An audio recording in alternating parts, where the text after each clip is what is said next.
오늘날 우리 시대를 일컬어서 기쁨은 없고 쾌락만 넘쳐나는 시대이다. 이렇게 이제 평하는 분들이 참 많습니다. 그런데 사실 이런 현상은 우리 시대에만 국한된 게 아닙니다. 제가 중학생이던 1976년도에 나온 책인데요. 에리 프롬이 쓴 소유냐 존재냐, 이 제목의 책에서도 이 문제를 다루고 있는데요. 저자인 에리 프롬이 이제 이 기쁨과 쾌락을 구분합니다. 이게 좀 비슷한 성격을 가졌지만 완전히 다른 성격이다. 그러면서 이제 기쁨과 쾌락을 구분하는데, 에리 프롬이 이런 말을 했습니다. 똑같은 말이에요. 우리는 기쁨이 없는 쾌락 속에서 살고 있다. 그러면서 이 쾌락의 사례들을 쭉 드는데요. 이런 겁니다. 사회적으로 성공하고 돈을 더 많이 버는 데서 오는 쾌락, 성적인 쾌락, 마음껏 포식하는 데서 오는 쾌락, 경주에서 이기는 쾌락, 음주, 마약, 환각 상태에서 야기되는 몰입의 상태의 쾌락, 이런 것들을 다 이제 쾌락으로 정의를 했는데요. 그런데 중요한 게 뭐냐 하면은, 인간이 추구하는 쾌락이라는 거는 점점 더 자극적인 쾌락의 세계로 몰고 가는 속성이 있다는 겁니다. 에리 프롬의 내 말 한번 들어보십시오. 기쁨이 부재하는 삶이 사람들로 하여금 새롭고 좀 더 자극적인 쾌락을 끊임없이 추구하도록 몰고 간다. 여러분, 이 사회심리학자로 알려진 에리 프롬은요 1900년생이세요. 그러니까 만약 이분이 살아계시면 지금 수십 세가 되시는 옛날 분인데요. 이분이 지금 활동하던 그 시대에서도 똑같은 말을 하고 있잖아요. 우리는 기쁨이 없는 쾌락 속에서 살고 있다. 이런 걸 보면요, 이 문제는 우리 시대만의 문제가 아니고 이 죄성을 가진 인간이 갖고 있는 뿌리 깊은 문제인 것 같습니다. 그래서 제가 이 옛날에 나온 책도 인용해 드리지만 요 근래에 나온 책도 제가 참 너무 비슷한 겁니다. 최근에 제가 구입한 기쁨은 여기서 시작된다, 이런 제목의 책도 있는데, 아니 1900년생이신 에리 프롬하고 주장이 너무 똑같은 겁니다. 오늘 우리 시대는 참된 기쁨을 상실하고 있고, 그러다 보니 그 부작용으로 기쁨의 대용품인 섹스, 게임 중독, 알코올, 포르노, 마약, 이런 것들을 찾아 헤매며 인생을 낭비하고 있다. 이게 그 책이 주장하는 내용인데 너무 똑같은 거 아닙니까? 이 책 목차에 보니까요, 가짜 기쁨에 취해 있는 세상이다. 또 이런 소제목도 있습니다. 우리는 기쁨의 능력을 잃었다. 또 기쁨의 대용품에 인생을 낭비하지 말라. 그러니까 우리가 말하는 이 참된 기쁨을 우리는 이제 그 능력을 잃어버리다 보니까 자꾸 이제 가짜 기쁨, 유사품 기쁨, 옛날에 이제 기름값이 확 오르니까요, 이제 너무 돈이 없다가 보니 많은 사람들이 이제는 사이비 휘발유 대신에 기억나시죠? 이거를 이제 차에다가 주입을 하니까요, 당장은 이게 몇만 원이나 더 싸네 그러는데, 사이비 휘발유로 말미암아 차를 다 망가뜨리는 거거든요. 이 쾌락이 이런 거라는 거예요. 당장에 가짜 휘발유를 집어 넣어도 차는 가는데, 가면 갈수록 차가 더 망가지는 거거든요. 그래서 오늘 우리 내면에 있는 이런 굉장히 위험한 이 시대에 놀아면 안 된다, 그런 내용입니다. 제가 이와 유사한 책 한 권을 더 소개해 드리자면요, 도파민 네이션이라는 책이 있습니다. 이 책은 미국 스탠포드 대학교 중독의학과 교수인 애나 렘키 박사가 쓴 전문적인 책이에요. 이 전문가가 뭘 강조하는가 하니까, 현대인들이 추구하는 이 쾌락에 대하여 이제 이 뇌나 또 호르몬이나 좀 더 이제 전문적으로 분석한 책인데요. 인간의 몸에는 도파민이라는 호르몬이 흐르지 않습니까? 이 도파민은 인간의 쾌락과 고통에 관여하는 호르몬으로 알려져 있습니다. 그래서 이 도파민은 사람의 기분을 좋게 하는 호르몬이라 해서 행복 호르몬이라는 별명이 있습니다. 그러다 보니까 이 도파민이 적게 분비됐을 때 발생하는 게 우울증이라는 겁니다. 그 우울증이 있을수록 이제 막 햇볕을 많이 쬐고 막 기쁜 환경을 마련해서 도파민을 만들어내는데 몸부림을 좀 쳐야 되는 것 같아요. 그래서 이제 뭐 많은 전문가들이 권하잖아요. 겨울철일수록 일조량이 작으니까 우울한 사람일수록 겨울에 햇볕을 많이 쬐야 된다. 많이 걸어야 된다. 이 전부 이제 그 도파민 분비와 관계되는 것 같습니다. 그렇게 이제 우리 몸에서 도파민이 잘 분비되기 위해서는 막 몸도 움직이고 또 육신의 건강도 애를 써야 되지만 더 근원적으로는 이 몸에 도파민이 많이 분비되기 위해서는 일상에서 행복한 일을 많이 만들어야 된다는 거예요. 좋은 사람을 만나서 좋은 시간을 가지고 많이 웃고 그렇게 할 때 도파민 분비가 이제 원활해진다는 거거든요. 그런데 이 책에서 그 중독의학 교수가 쓴 이 책에서 그 저자가 강조하는 게 뭐냐면은 현대인들의 불행이 어디에 있느냐, 이런 건 많은 노력이 필요하다 보니까 쉽게 도파민을 흐르게 만드는 약물을 의지한다는 거예요. 그 극단적인 그 도파민을 확 분비하게 만드는 게 지금 너무너무 가슴 아픈 많은 이 마약류, 지금 우리나라가 마약 그 청정국이라 그랬는데 이제 더 이상 아니라는 거예요. 특히나 뭐 심지어는 어린 중고등학생들에게도 이게 너무 싸게 너무 쉽게 구할 수 있는 게 돼버려서 이거 뭐 어떻게든 이거 막아야 되는 상황입니다. 왜 막아야 됩니까? 이런 그 유사 쾌락이라는 건요, 약물을 통해서는 그것이 짧은 일시적으로 그 쾌락을 확 가져다 주는데 그리고 나서는 오랜 시간 우리를 고통과 파멸로 몰고 가기 때문에 그런 거 아닙니까? 그래서 이제 이 도파민 네이션이라는 이 책의 부제가 쾌락 과잉 시대에서 균형 찾기예요. 이 쾌락 과잉의 시대. 이런 것들을 가지고 저는 오늘 예수 믿는 여러분들에게 심각하게 질문을 하나 드리려고 하는데요. 여러분의 인생을 되돌아보십시오. 여러분은 지금 기쁨을 추구하는 인생이십니까? 쾌락을 추구하는 인생이십니까? 우리가 난 그런 질문 필요 없어요. 난 이거 다 자유했습니다. 아무도 없습니다. 심지어는요, 목회자인 저도 이것으로부터 자유하지 못합니다. 제가 지금 하고 있는 이 목회를 성직이라 그러잖아요. 하나님의 일이라 그러는데도 불구하고 제가 해보니까요, 이 성직도 얼마든지 내 쾌락을 위해서 악용할 수가 있는 거더라고요. 굉장히 그럴듯하게 포장하고 그렇게 겉으로는 숨기고 있지만 내 내면에 참 주님 주시는 참 기쁨을 전하는 일이기보다는 내 야망을 위하여, 내 쾌락을 위하여 여러분들을 악용하고 교회를 얼마든지 악용할 수 있는 게 이게 성직이라는 것조차도 그러더라고요. 요즘에 그 JMS와 관련된 다큐멘터리가 막 계속 나오는데요, 지난주에도 보다가 못 견뎌서 껐습니다. 그 교주 한 사람의 쾌락을 위해서 너무 어리고 그 상상하기 어려운 이런 사람들을 얼마나 악하게 악용하는 것을 보면서 도저히 역겨워서 더 볼 수가 없는 거예요. 좋은 교회는요, 그냥 사람 많이 모여서 으쌰으쌰 하는 게 좋은 교회가 아니고요, 좋은 교회는 성도님들이 행복한 교회예요. 그래서 지금 우리 교회가 건강한 교회를 지금 추구하고 우리가 다시 이제 박물관 교회가 아니라 역동적인 너무나 하나님이 기뻐하시는 건강한 교회를 추구한다 할 때 그 잣대는 딱 하나예요.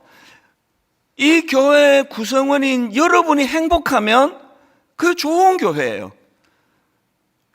담임 목사가 자기의 어떤 야망을 위하여 계속 성도들을 동원하고 그 이벤트 행사 이런 것들을 계속 그렇게 하는 교회는 절대로 건강하다고 할 수 없는 이유가 여기 있습니다. 그래서 우리의 궁극적인 그 건강한 교회를 향한 우리의 궁극적인 목표는요, 오늘 예배 드리시는 여러분들이 행복한 겁니다.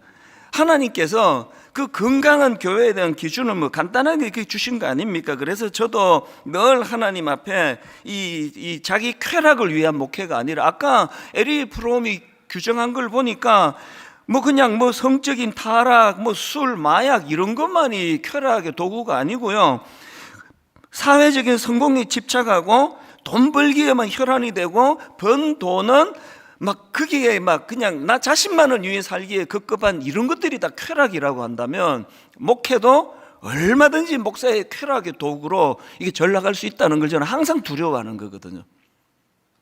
그래서 오늘 이런 부분들을 좀 살펴보기를 원하는데요, 제가 오늘 이 본문을 바로 이런 관점과 기준으로 이제 좀 묵상을 해봤습니다. 이걸 살펴보려고 하는데, 여러분 굉장히 유명한 본문입니다. 오늘 이 본문은 잔치집이 배경이에요. 그것도요, 혼인잔치. 가장 그 가문에서 기쁘고 행복한 그 날을 지금 배경으로 하고 있는데, 그런데 이렇게 기쁨을 누리던 잔치집에서 매우 당황스러운 일이 벌어진 거 아닙니까? 그게 요한복음 2장 3절에 나옵니다. 포도주가 떨어진지라. 이 한마디가요, 이게 얼마나 당혹스러운 일인가는 이따가 제가 그 사회의 그 상황적으로도 이제 분석해 드리겠지만, 그 간단하게 볼 수 있습니다. 지금 2장 3절을 다시 한번 보십시오. 포도주가 떨어진지라. 그랬더니요, 예수의 어머니가 예수에게 이르되 저들에게 포도주가 없다 하니, 지금 포도주가 떨어지자마자 마리아가 덕달같이 예수님께 달려가 가지고 지금 이 사실을 고하는 것을 보면은 이게 그냥 뭐 얼마나 이게 심각한 상황이라는 것을 우리가 알 수 있다는 그 얘기예요. 그래서 여러분 결과 다 아시잖아요. 너무너무 난감한 일을 당한 그 잔치집에서 예수 그리스도께서 물을 포도주로 바꾸어 주셔서 그 위기를 모면하게 해주셨다.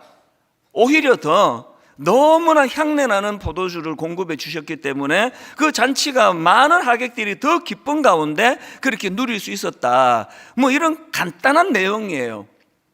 근데 여러분, 겉으로 보기에 이렇게 그 간단하고 그리고 또 우발적으로 예수님이 잔치집에 포도주 만들러 이 땅에 오셨나? 너무나 우발적으로 이런 일을 행하셨다. 우린 그렇게 생각하기 쉽지만 성경은요, 여기에 이 사건에 대한 의미 부여를 그렇게 간단하게 하지 않습니다. 10절까지에서 그 사건의 내용을 기록하고는 요한복음 2장 11절에서 이 사건의 의미를 이렇게 크게 부여합니다. 보십시오. 예수께서 이 첫 표적을 갈릴리 가나에서 행하여 그의 영광을 나타내심에 제자들이 그를 믿으니라. 여기 나오는 이 첫 표적할 때 표적은요, 헬라어로 세메이온이라는 단어인데요, 이 단어는 예고 이런 뜻을 가진 세마에서 유래된 단어입니다. 그러니까 지금 성경은 이 가나 혼인잔치에서 물을 포도주로 바꾸신 이 사건을 어떻게 해석하느냐, 이 사건은요, 세메이온 또 세마, 그러니까 장차 이 사건은 장차 예수님께서 이 땅에 오셔서 예수님께서 하실 일들을 예고편으로 보여준 사건이라는 겁니다. 굉장한 의미 부여죠. 제가 예전에는요, 이 세메이온이라는 단어를 물두온 하인은 알더라, 여기에다가 이제 초점을 두고 이제 풀어서 설명해 드린 적이 있는데요, 오늘은 이 세메이온과 관련해서 포도주에다가 초점을 두고 말씀을 좀 분석해 드리려고 하거든요. 이 사건이 왜 예수님이 장차 하실 일들에 대한 예고편인가, 이제 이 포도주의 의미를 아시면 됩니다. 이스라엘의 기후는 우리나라처럼 사계절로 구분되어 있고 나누는 게 아니라 이스라엘은 우기와 건기로 나눕니다. 이 우기는 주로 겨울철에 비가 많이 내리고요, 그리고 이제 여름이 되면은 건기가 됩니다. 그러면 이제 얼마나 여름이 드라이하고 이제 습기가 없으니까요, 그리고 온도가 얼마나 높아지겠습니까? 모두가 다 이제 여름이 지내기가 어려운데요, 그러다 보니까 이 사람들이 이제 겨울철에 비가 많이 내리면 이제 그 빗물을 이제 웅덩이에다가도 모으고 막 이제 어떻게 해서든지 물을 보관해서 이 물을 이제 건기 때 사용하려고 애를 쓰지 않았겠습니까? 그런데 불행하게도요, 요즘처럼 그냥 콘크리트를 가지고 저수지를 만들고 댐을 만들고 이런 시대가 아니잖아요. 그러니까 이제 우기가 끝나고 그 물을 잘 마시다가 본격적으로 이제 더위가 시작이 되는 건기가 되면은 비도 안 오고 상대적으로 건조해지고 상대적으로 뜨거워지는 그 즈음에 엎친 데 덮친 격으로 물이 끊어지는 거예요. 사람들이 얼마나 갈증을 느끼겠습니까? 그런데 이렇게 사람들이 엄청난 더위와 또 그 드라이한 그 환경 속에서 목말라 할 그 즈음에 수확되는 게 그게 포도라는 겁니다. 그러다가 보니까 사람들 입장에서 이제 물이 없어가지고 막 갈증을 느끼던 그 건기에 포도를 수확해가지고 만든 포도주는 그냥 뭐 여러 음료수 중에 하나가 아니에요. 이 포도주는 그야말로 너무너무 요긴한, 목이 가란 그 백성들에게 이 포도주는 그야말로 물을 대신하는 음료인 거예요. 음료수입니다. 이런 상황이다가 보니까 이 이스라엘 백성들 입장에서 그 성경의 배경을 한 그 당시 사람들은요, 이 포도주는 긴 갈증 끝에 해갈의 기쁨을 준다 그래서 성경에 보면은 이 포도주는 기쁨을 상징합니다. 성경에 또 이런 표현들이 제법 많이 나와 있습니다. 예를 들면요, 자, 시편 104편 15절입니다. 사람의 마음을 기쁘게 하는 포도주와, 이 포도주를 묘사하는데 이 포도주는 사람의 마음을 기쁘게 하는 도구라고 그렇게 지금 묘사를 하고 있지 않습니까? 전도서 9장 7절도 마찬가지입니다.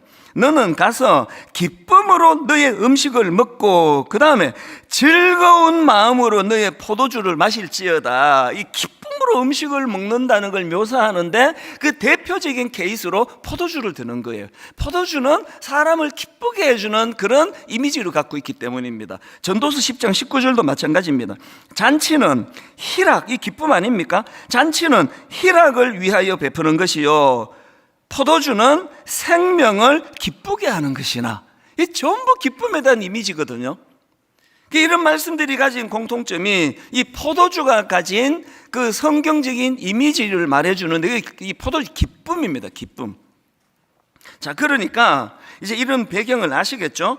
지금 예수님께서 잔치집에 갔는데 포도주가 떨어지셨어요. 포도주가 떨어진 그 잔치집에 물을 포도주로 만드는 기적을 베풀어 주셨는데, 성경을, 이거는 요한복음 2장 11절에서 예수께서 이 첫 표적, 이 세메이온, 그래서 이게 장차 주님이 하실 일을 예고하는 일이라 했다고 한다면 오늘 우리가 정말 기억해야 되는 게 뭐겠습니까? 여러분, 우리가 주님으로 말미암아 우리가 변화된다 했을 때 우리 모두가 추구해야 되는 가장 중요한 주님의 선물은 기쁨을 회복하는 거예요. 오늘 여러분, 이 시대가 이렇게 참 기쁨은 사라지고 쾌락만이 난무한다고 전문가들이 다 그렇게 분석할 수밖에 없는 그 이유가 뭐라고 생각하십니까? 오늘 이 시대는 바로 이 해갈의 기쁨을 주러 오신 예수 그리스도가 그들 내면에 없기 때문이에요. 오늘 본문을 가만히 한번 보십시오. 오늘 본문에 보면은 혼주 입장에서, 손님을 청한 입장에서 포도주가 떨어져 버리는 이런 굉장히 난감한 일을 당했는데요, 결국은 그 문제가 해결이 돼가지고 나중에는 더 많은 칭찬을 받는 결과를 가져온 이런 참 해피엔딩인데, 제가 이거를 묵상하다가 문득 깨달은 게 뭐냐 하면은요, 여러분, 이렇게 이건 너무 난감하네, 당황하네, 포도주가 떨어졌네, 그렇게 낙심해 있던 그 상황을 대반전으로 이끈 결정적인 원인이 하나 있습니다. 그게 뭘까요? 그게 2장 1절 2절 한번 보십시오. 본문. 사흘째 되던 날 갈릴리 가나에 혼례가 있어 예수의 어머니도 거기 계시고, 그 다음 보세요. 예수님과 그 제자들도 혼례의 청함을 받았더니 혼주가 그 포도주가 떨어지는 위기를 모면할 수 있었던 결정적인 원인이 있다면 그 잔치에 예수님을 초청했다는 거예요. 그 잔치에 예수님이 계셨다는 거거든요.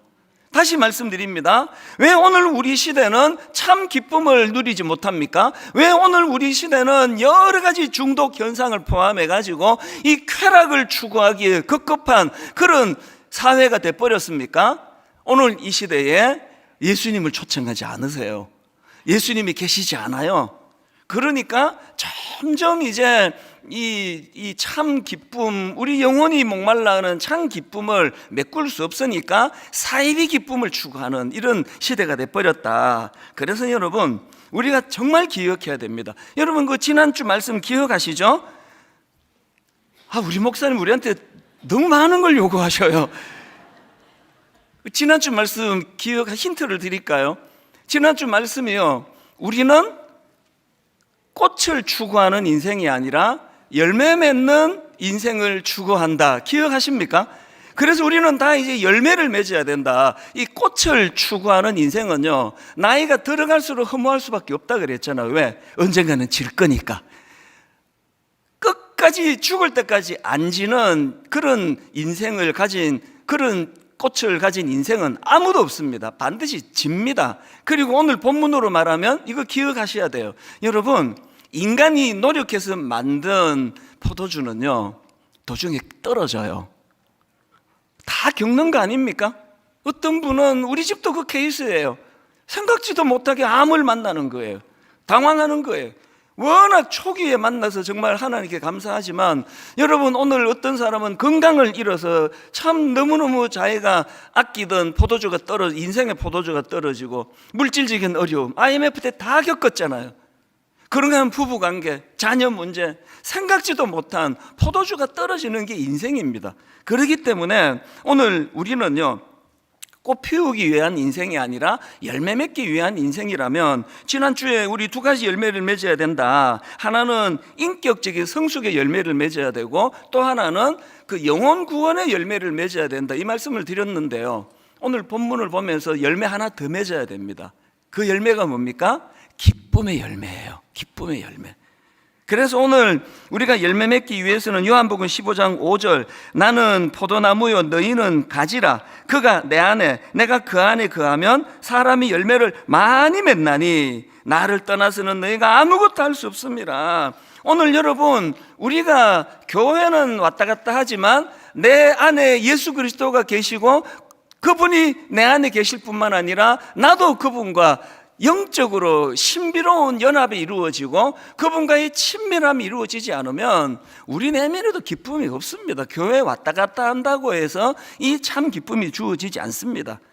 그래서 오늘 많은 걸로 내 영적인 상태를 점검할 수 있지만, 내가 참 힘들고 어렵고 인생의 포도주가 떨어져 버린 상황임에도 불구하고 여전히 내 마음 안에서는 주님이 공급해 주시는 참 기쁨이 있느냐, 이 기쁨이 내 영적인 상태를 점검하는 잣대입니다. 이걸 위해서는 요한복음 16장 24절, 지금까지는 너희가 내 이름으로 아무것도 구하지 아니하였으나 구하라 그리하면 받으리니, 뭘 받습니까? 너희 기쁨이 충만하리라. 오늘 예배 가운데 이 기쁨을 누리게 되시기 바랍니다. 그리고 다시 말씀드립니다. 분당 우리 교회 부흥은 결과가 여러분의 기쁨으로 나타나야 돼요.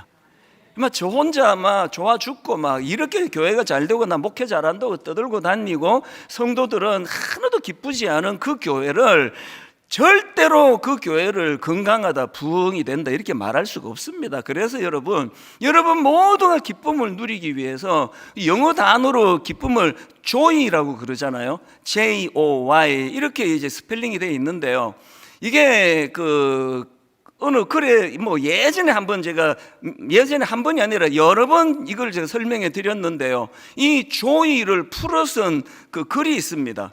그래서 이제 삼행시처럼 여러분이 이제 J 또 O, Y 이렇게 여러분들이 이제 운을 띄우시면 제가 이것들을 이제 풀어 설명해 드릴게요. 정말 잠 깨우기 위한 처절한 몸부림을 이해해 주시기 바랍니다. 그래서 이제 여러분이 그 운을 떼주세요. 자, 시작. Jesus first예요. Jesus first. 그래서 내 인생의 우선순위 예수 그리스도에게 두는 것, 이게 기쁨의 첫 단추입니다. 그 다음 또 운을 떼보세요. Others second이에요. 예수 그리스도가 내 삶의 우선순위에 계시고, 그리고 타인들, 내가 만나는 이웃들, 그들의 삶을 돌아보는 그 마음의 중심이 이게 두 번째 중심이고요. 마지막 세 번째 You third예요. 이게 되게 힘듭니다. third 그러면 미국 사람들 욕하고요, 우리 누나가 너 발음이 왜 그러냐 그러고, 여기 와가지고 third 또 유별나게 혀 굴리네 이래가지고 이게 제일 힘든 거예요. 하여튼 이 우선순위가 예수 그리스도가 첫 번째고 주변 사람들이 두 번째고 그 다음에 세 번째가 내가 될 때 이게 조이가 된다는 거예요. 제가 앞에 예배도 그렇고 지금도 그렇고요, 여기 정말 좋은 교사분이 계시거든요. 이분은요 진짜 조이가 있어요. 왜? 그 세컨드에 학생들을 두어요. 이 아이들이 행복한 게 난 내 기쁨이다. 그리고 이것이 가능하도록 예수 그리스도를 퍼스트에 두는, 첫 번째 두는 거예요. 여기 또 좋은 의사분 계시거든요. 그분이 뭐 어느 정도 뭐 부하게 사는지는 모르겠지만요, 그 의사분은 조이가 있어요. 세컨드에 환자가 있습니다. 그래서 어떻게든 환자를 고치는 게 이분에게 굉장히 마음의 중심에 있기 때문에 그것이 이제 행복해지는 거거든요. 여기 사업하시는 분, 건강한 문제 알아요. 이제 딱 눈에 막 보이거든요. 저분들이 그저 돈 끌어모으느라고 자기 직원들을 함부로 대하고 학대하고 막 이제 막 이런 것으로 가지 않으면은요, 그분이 행복해지는 거예요. 이 세 우선순위, 목회도 마찬가지입니다. 온전히 예수 그리스도를 우선순위 퍼스트에다 두고 성도님들이 기뻐하는 게 내 기쁨이 되도록 그렇게 하나님 앞에 기도하는 그 목회자는요, 그 자기는 세 번째로 들어가는 그런 목회자는 기쁠 수밖에 없습니다. 조이, 항상 도파민이 흐르거든요. 오늘 제가 여러분 앞에서 당부하고 싶은 건 이 우선순위. 그래서 이제 이런 기준을 가지고 있는 사람은 절대로 허무한 쾌락 중독에 빠질 수 없는 이유를 제가 설명을 드릴게요. 이 조이를 가지고 또 이제 그 약자를 가지고 설명한 걸 제가 봤는데요. 자, 화면으로 한번 띄워달라 그랬거든요. 조이의 J, 지저스예요. 그 다음에 O, overflow예요. overflows. 그 다음에 Y, U예요. 그러니까 이 조이는 어떤 의미를 가지고 있느냐? 예수님은 당신을 넘치게 해주신다는 거예요. 이 인생을 우리가 알고 있잖아요. 여러분 아시잖아요. 다윗 시편 23편 5절에 주께서 내 원수의 목전에서 내게 상을 차려주시고 기름을 내 머리에 부으셨으니 내 잔이 넘치나이다. 이 조이예요.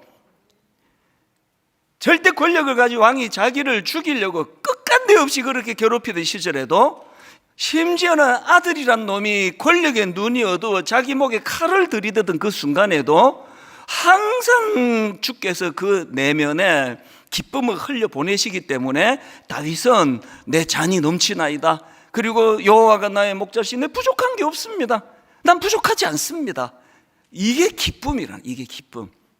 오늘 저는 저와 여러분이 내 인생에 오늘 그 본문에 나오는 그 잔치집 주인처럼 예수 그리스도를 저와 여러분 인생에 초청하시기 바랍니다. 그분이 여러분 인생에 계시면 포도주, 인간이 만든 포도주가 떨어지는 난감한 상황이랄지라도 주님께서 여러분 심령에 그 잔치집에 주님이 주시는 넘치게 하시는 은혜, 축복이 있을 줄로 믿습니다. 이러려고 우리가 함께 여기 모여 예배 드리는 거 아닙니까? 그래서 정리하면은 이렇습니다.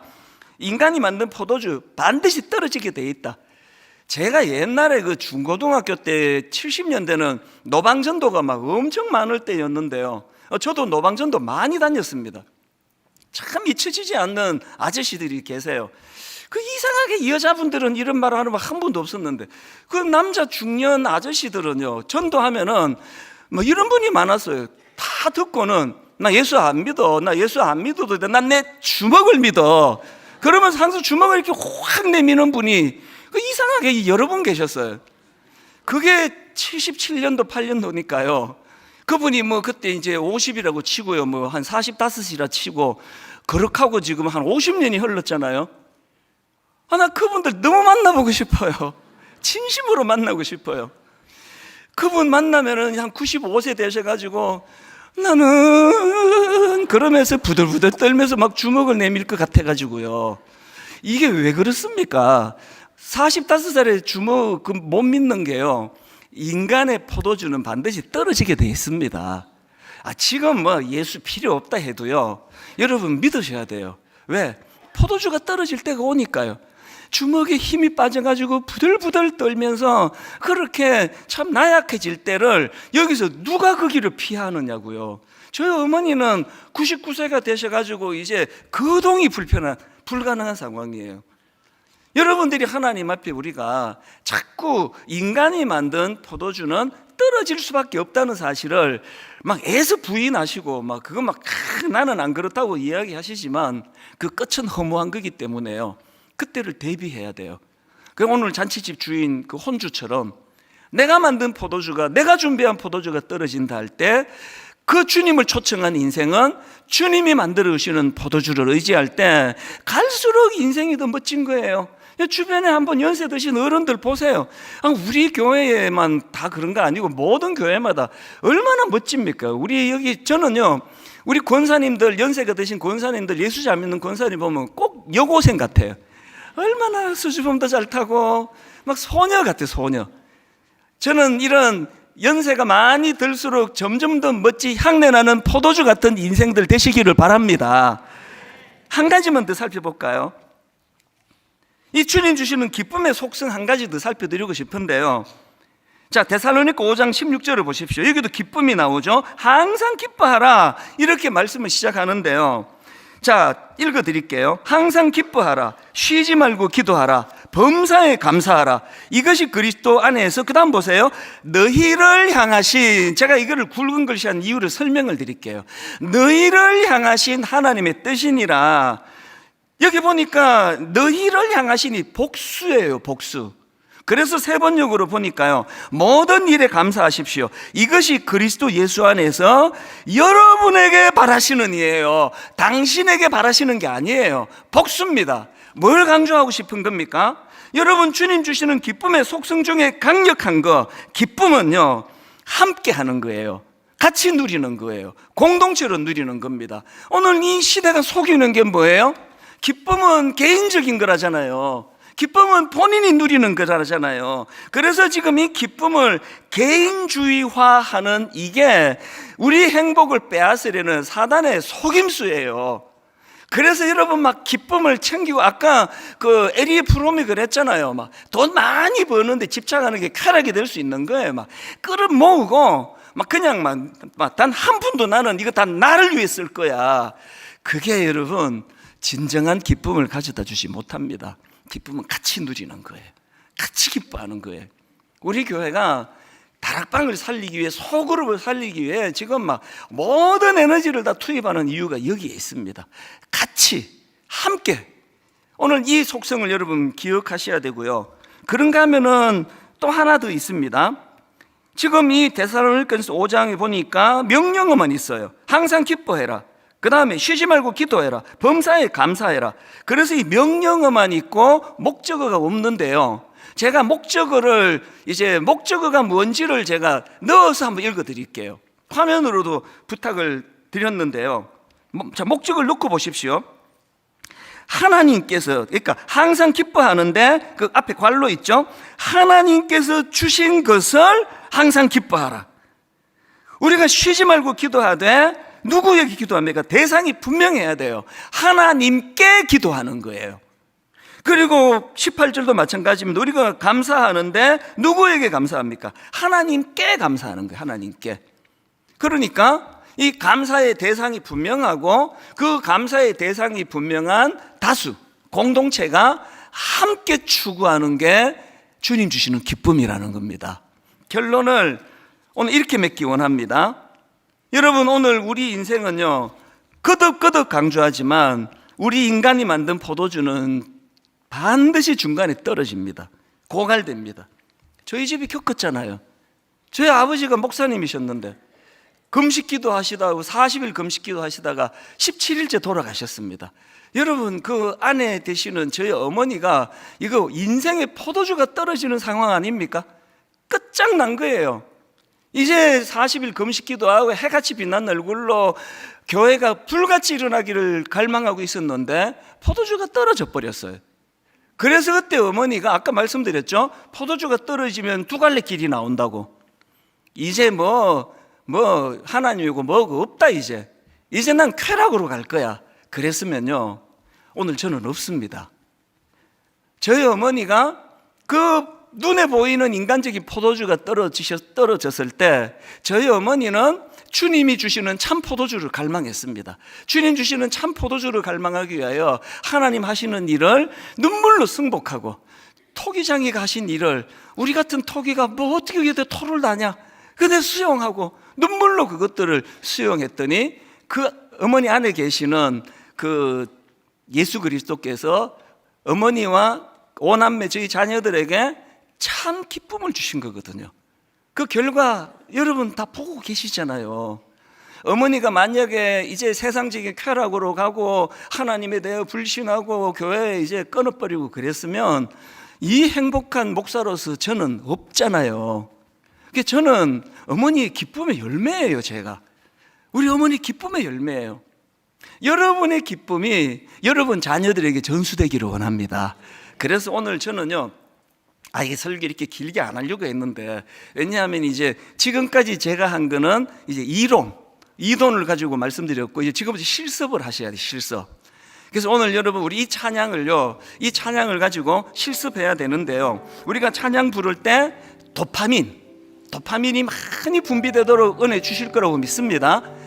제가 한 2주 전에 말씀드렸던가요? 제 아내가 제가 이게 기계가 아니고 인간이니까 희로애락이 있잖아요. 아내가 보니까 한 금요일부터 우리 남편이 뭔 교회 일 때문에 막 근심이 많고 집에 가면 딱 알거든. 절대 말 안 해도 알아요. 뭔가 수심이 가득하고 피곤해 보이고 잠도 잘 못 자고, 그러고 이제 금요일을 보내고 토요일을 보내고 주일날 이제 교회를 가면은 하루 종일 노심초사해요. 안 그래도 지금 아프고 힘들고 피곤한 채로 교회 갔는데 1부부터 5부까지 설교 인도, 예배 인도하고 이제 뭐 파김치가 돼가 오겠다. 그렇게 하고 그때 5부까지 할 때는 5부 마치고 나면 오후 4시 반 아닙니까? 4시 20분, 30분, 10분, 20분. 그래 이제 집에 가면 5시예요. 그러면 너무 안쓰러워서 기다리다가요, 문을 여는 소리가 되면 막 달려와가지고 여보 괜찮아요? 그러면 제 얼굴을 보는데 괜찮은 게 아니라 해같이 밝아져 와요. 이거 어떻게 된 일이에요? 오늘 아마 이 설교 듣고 제 아내가 답을 알았을 거예요. 오후까지 기쁨으로 예배 인도하고 나면은 하나님께서 제 몸 안에 도파민을 막 부어주셔가지고요, 막 너무 기쁜 상태로 집에 가는 거예요. 이걸 오늘 여러분이 실습하셔야 됩니다. 어떤 근심과 걱정으로 한 주를 보내셨나요? 어떤 여러분이 추구하던 인생의 포도주가 떨어지는 아픔을 겪고 계시나요? 오늘 주님이 지어주시는 기쁨으로 덧입으시기 바랍니다.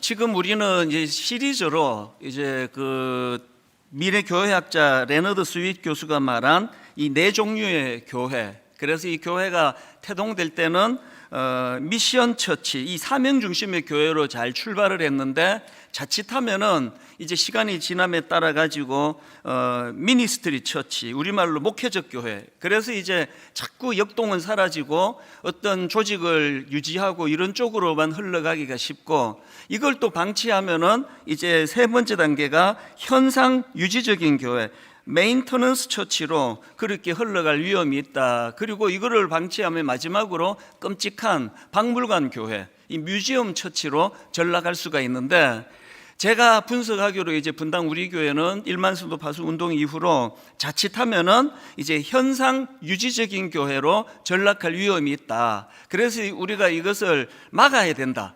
그래서 제가 지금 시리즈로 이제 대안을 몇 가지로 지금 나누고 있는데요. 지난 시간에 우리가 그 첫 번째 대안으로 이제 말씀을 묵상하는 교회, 이걸로 우리가 거듭나야만 현상 유지적인 교회로 전락하지 않을 수 있다. 그래서 이제 이 한 구절 묵상을 전 교회적으로 이제 강조했는데, 여러분 지난 한 주간 이거 주중에 한 번 이상은 다 펴보셨죠?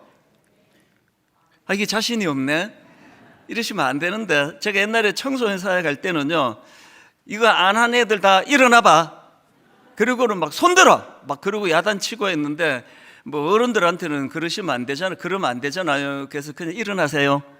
그러니까 한 번도 안 하신 분 자리에서 일어나셔서 손을 드세요.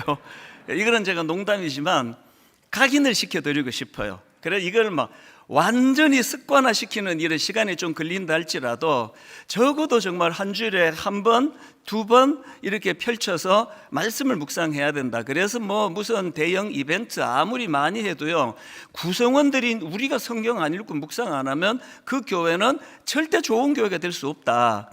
그래서 이게 첫 번째 대안이고요.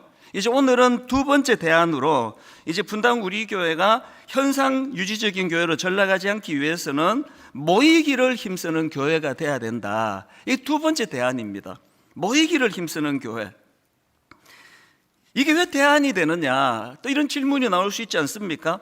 왜 모이기를 힘쓰는 교회가 그렇게 중요하냐? 두 가지 이유가 있는데요. 뭐 간단합니다. 첫째는 이게 교회를 향하신 하나님의 명령이에요. 뭐 복잡하지 않습니다. 그리고 둘째, 왜 모이기 힘써야 되느냐? 우리가 모일 때 능력이 나타나기 때문입니다. 여러분 다 아시지만 오늘 본문 히브리서 10장 25절 굉장히 중요한 말씀 아닙니까? 모이기를 패하는 어떤 사람들의 습관과 같이 하지 말고 오직 구원하여 그날이 가까움을 볼수록 더욱 그리하자. 오늘 본문의 배경은 그 당시 핍박 시대예요. 그래서 그냥 모이면 핍박을 당하고 고난을 당하고 이러니까 이 모이는데 위축이 되는 일이 좀 이제 시간이 가다가 보니까 그게 습관이 돼버리는 거예요. 그게 뭐 모일 필요 있나? 그 외에도 뭐 여러 가지 이제 이유가 있었겠지만 저는 이게 오늘 우리들 상황하고 똑같다고 생각합니다. 코로나19 영적으로 핍박 시대였어요. 코로나19라는 이 무서운 전염병 때문에 이제 모일 수가 없었고 이게 빨리 끝날 줄 알았더니 3년 이상 이거를 끌다가 보니까 이게 이제 집에서 예배 드리는 게 습관이 돼버린 분들이 많으신 거예요.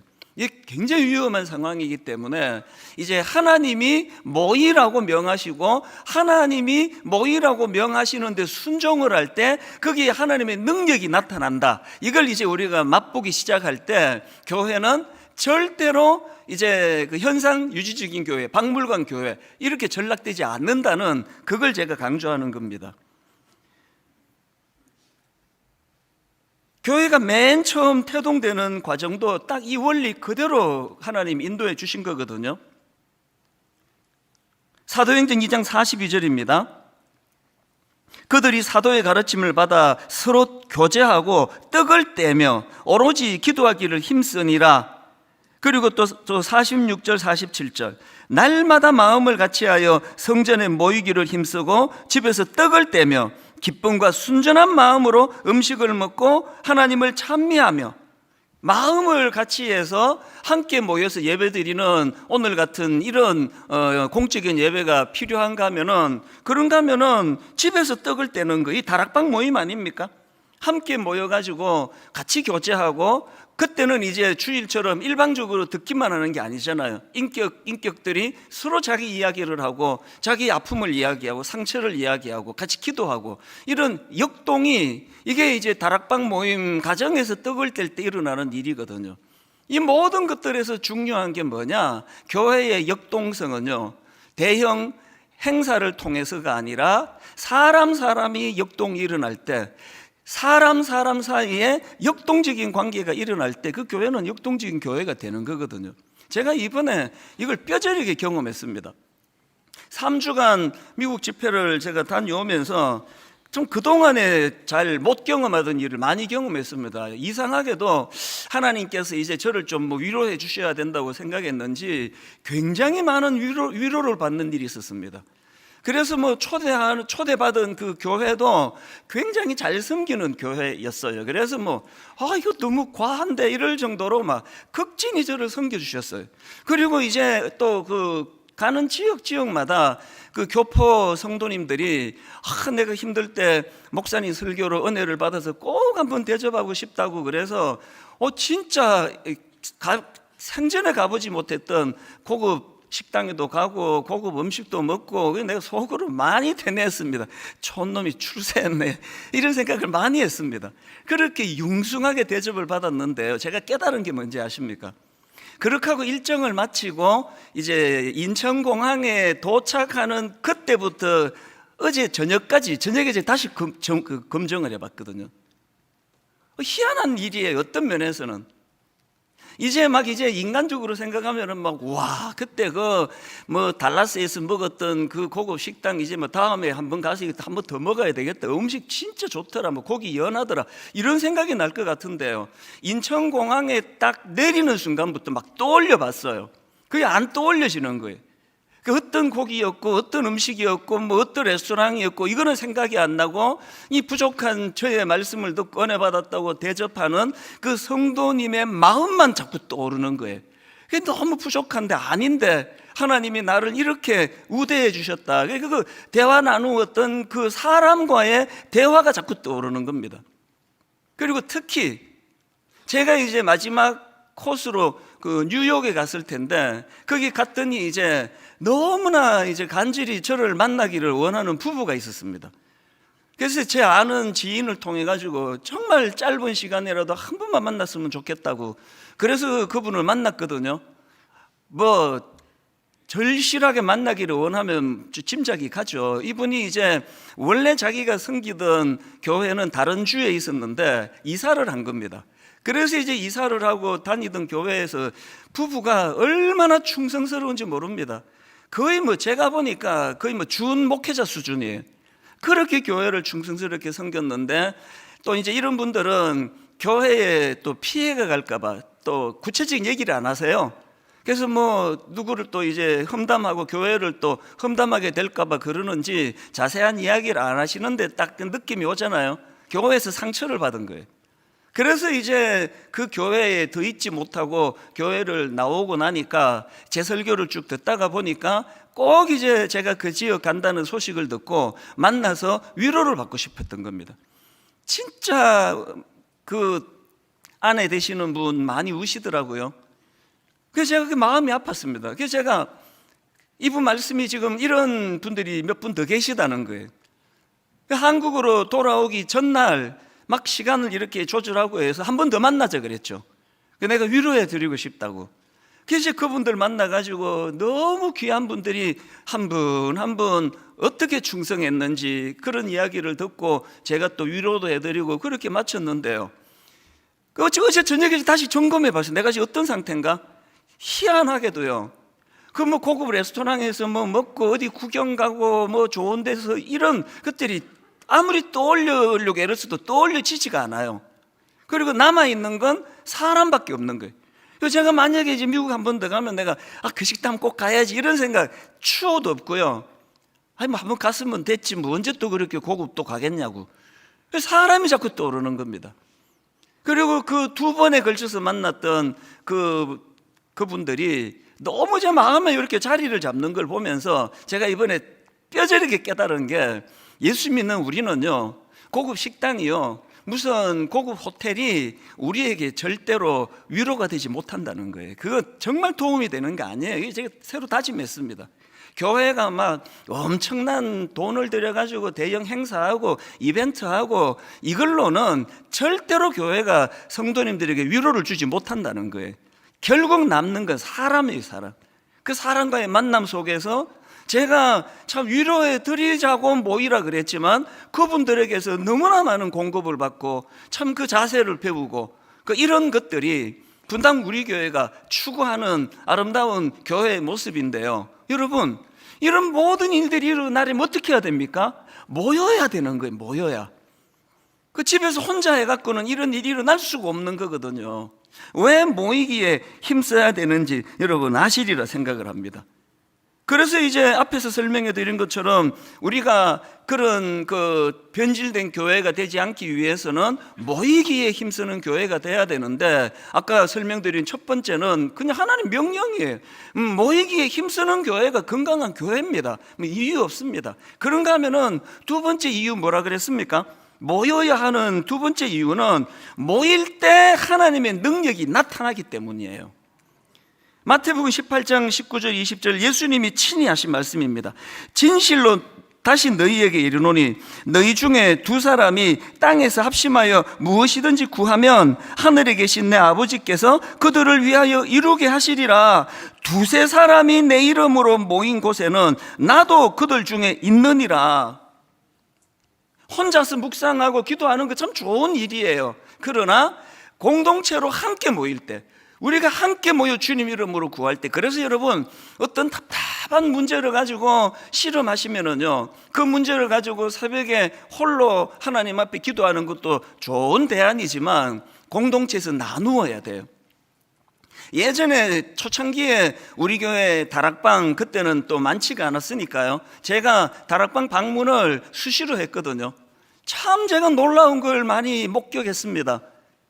한 10교회 10다락방을 방문하면요, 한 5다락방 6다락방은 제가 가면 울고 있어요. 이제 끝날 무렵에, 방해가 안 되도록 이제 끝날 무렵에 제가 가니까 제가 이상하게 이 다락방마다 왜 이렇게 울지? 그 순장님이 그 두들겨 패나?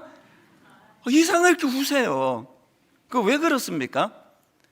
두세 사람이 모인 그곳에 자기의 아픈 기도 제목을 내고 같이 기도하고 함께 이런 것들을 해결해 나가니까 은혜가 되는 거예요. 은혜가.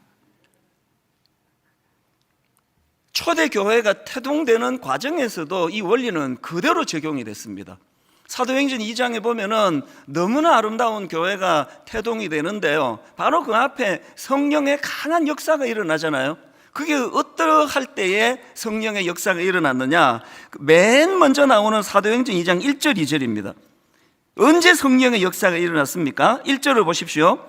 오순절 날이 이미 이르매 그들이 다 같이 한 곳에 모였더니, 그들이 다 같이 한 곳에 모였더니 호련히 하늘로부터 급하고 강한 바람 같은 소리가 있어 그들이 앉은 온 집에 가득하며, 성령 충만은요, 이렇게 갈망하는 믿는 사람들이 함께 모여있는 그 자리에서 시작이 됐다는 사실이에요. 저는 분당 우리 교회가 정말 시간이 가도 변질되지 않기를 바라고, 박물관 교회 같은 이런 일은 뭐 30년 주기로 온다고 그러지만, 분당 우리 교회는 이 학자들의 분석이 무색할 정도로 항상 뜨거운 교회가 되기를 원합니다. 어떻게 하면 된다고요? 모여야 되는 거예요. 모여서 그냥 뭐 주식 이야기나 하고 뭐 이번에 뭐 집 산 이야기하고 그러면 아무 소용이 없고요. 갈망해야 돼요. 모여서 하나님 앞에 같이 기도 제목을 나누고 같이 하나님 앞에 아픔을 드러내고 같이 꿈을 꾸는 겁니다. 이게 모여야 하는 거, 그 함께 모여야 하는 거.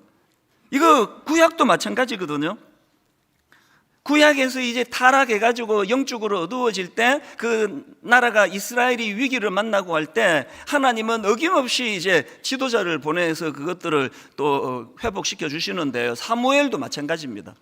하나님이 그 어두운 시대에 위기를 만난 그 상황에서 지도자로 사무엘이 등장을 하는데, 그가 부흥을 위하여 먼저 한 일이 뭐냐, 그게 사무엘상 7장 5절 6절입니다. 한번 보십시오.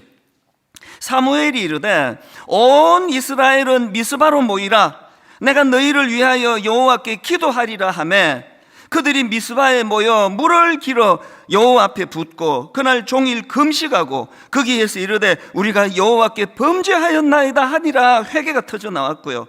그래서 이제 사무엘이 미스바에서 이스라엘 자손을 다스리는데 부흥의 역사는 모이는 것으로 시작한 겁니다.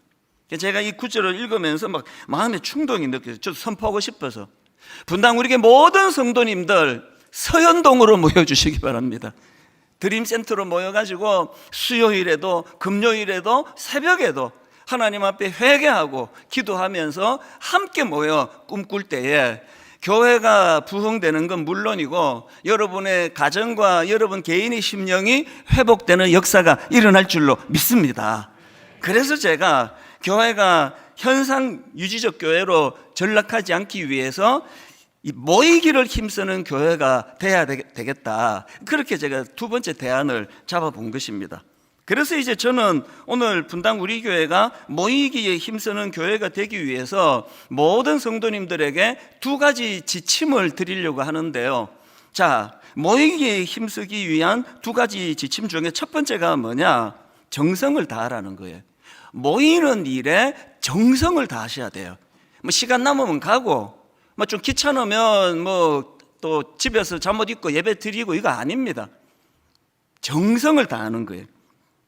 사도행전 2장 46절 47절을 세 번역으로 한번 보십시오. 그리고 날마다 한 마음으로 성전에 열심히 모이고 집집이 돌아가면서 빵을 떼며 순전한 마음으로 기쁘게 음식을 먹고 하나님을 찬양하였다. 여기 보니까 이 초대교회의 역동성은 두 가지로 일어나는 겁니다. 하나는 오늘같이 온 회중들이 다 같이 모여 함께 찬양하고 함께 예배하는 이런 현장이 너무나 역동적이었고요. 그런가 하면 여기 표현이 너무 참 적나라하지 않습니까? 집집이 돌아가면서 빵을 떼고, 이 다락방이에요. 여러분, 다락방 모임을 교회에서 모이는 건 그거는 한 3분의 2쪽짜리예요. 다락방의 온전한 기능은 집을 돌아가면서 모이는 겁니다. 자기 집을 오픈하고. 그래서 여러분, 또 다락방 하면 좋은 게요, 손님 오시면 온 집안이 다 뒤집어져. 대청소. 저도 한 번씩 이제 교회 일 마치고 집에 왔다가 잘못 왔나? 이럴 때가 있는데 어김없이 낮에 손님이 다녀간 날이에요. 그게 참 좋은 일이라서 손님 좀 자주 모시면 좋겠다고 온 집을 대청소하고. 부작용은 있죠. 농문열도 옷이 쏟아지고 뭐 이런 부작용은 있는데요, 자꾸 이제 초대하는 거예요. 여건이 좀 안 되시더라도 이 보세요. 이게 집집이 돌아가면서 빵을 떼고 순전한 마음으로 기쁘게 음식을 먹고. 화려한 음식 하는 거 우리는 반대해요. 또 어려운 분들이 이것 때문에 위축될까 봐. 그러나 뭐 김밥 한 줄을 같이 내더라도 기도하면서 아버지, 이게 지금 초대교회에서 일어났던 기쁘게 음식을 먹고 하나님을 찬양하는 도구가 되기를 원합니다. 여기에 뭐가 들어갑니까? 정성이 들어가요. 정성을 다하는 겁니다. 아주 오래전부터 우리 교회에서 순장사역을 하신 분이 계신데요, 제가 최근에 이분에게서 그 순장사역 얘기를 듣다가 굉장히 감동을 받았습니다. 이 순장님은 부부가 하모니를 이루세요. 그 아내 권사님이요, 당신이 이렇게 다락방 모임을 위해서 애쓰는데 나도 뭔가 좀 그 일조를 하고 싶다. 그래서 이 권사님이 어떤 일을 하시느냐, 모일 때마다 제철 과일, 이거는 내가 책임지겠다고. 그래서요, 매일 그냥 같은 과일 나오는 게 아니래요. 이 권사님에게 이게 사역이 된 거예요. 하루 전날부터 지금 이제 뭐 3월 말인데 지금 어떤 과일이 좋지? 어떻게 할까? 그걸 너무나 정성껏 그렇게 과일 준비하는 일을 무려 8년째 계속하고 계시대요. 그래서 이제 이 점잖은 남자분들이 뭐 그런 거 과일 나온다고 우리 표 안 내거든요. 근데 이게 너무 정성껏 나오니까 이제 모임 다 끝나고 과일을 이렇게 내면 막 탄성을 지르기도 한다는 겁니다. 그게 뭐 엄청나게 고급 과일만, 비싼 것만 해서겠습니까? 정성이 들어가니까요. 그렇게 온 정성을 기울여 가지고 그렇게 아내는 그 다락방을 위하여 그렇게 수고를 하시고, 남편은 또 남자 다락방 그 직장인들 피곤한 분들을 위해 섬기시고, 이렇게 하니까 거기에 많은 역사가 일어나는 거예요. 능력이 나타납니다. 한 번은 이 순장님에게 이제 전화가 온 거예요. 그 40대 초반의 그 젊은 그 순원인데요, 전화를 해놓고 처음에 아무 말 안 하더래요. 그게 뭔가 있구나. 그래서 무슨 일이냐 그랬더니 이 젊은 순원이 눈물이 콱 쏟아지면서 건강검진했는데 암으로 판정이 됐다고.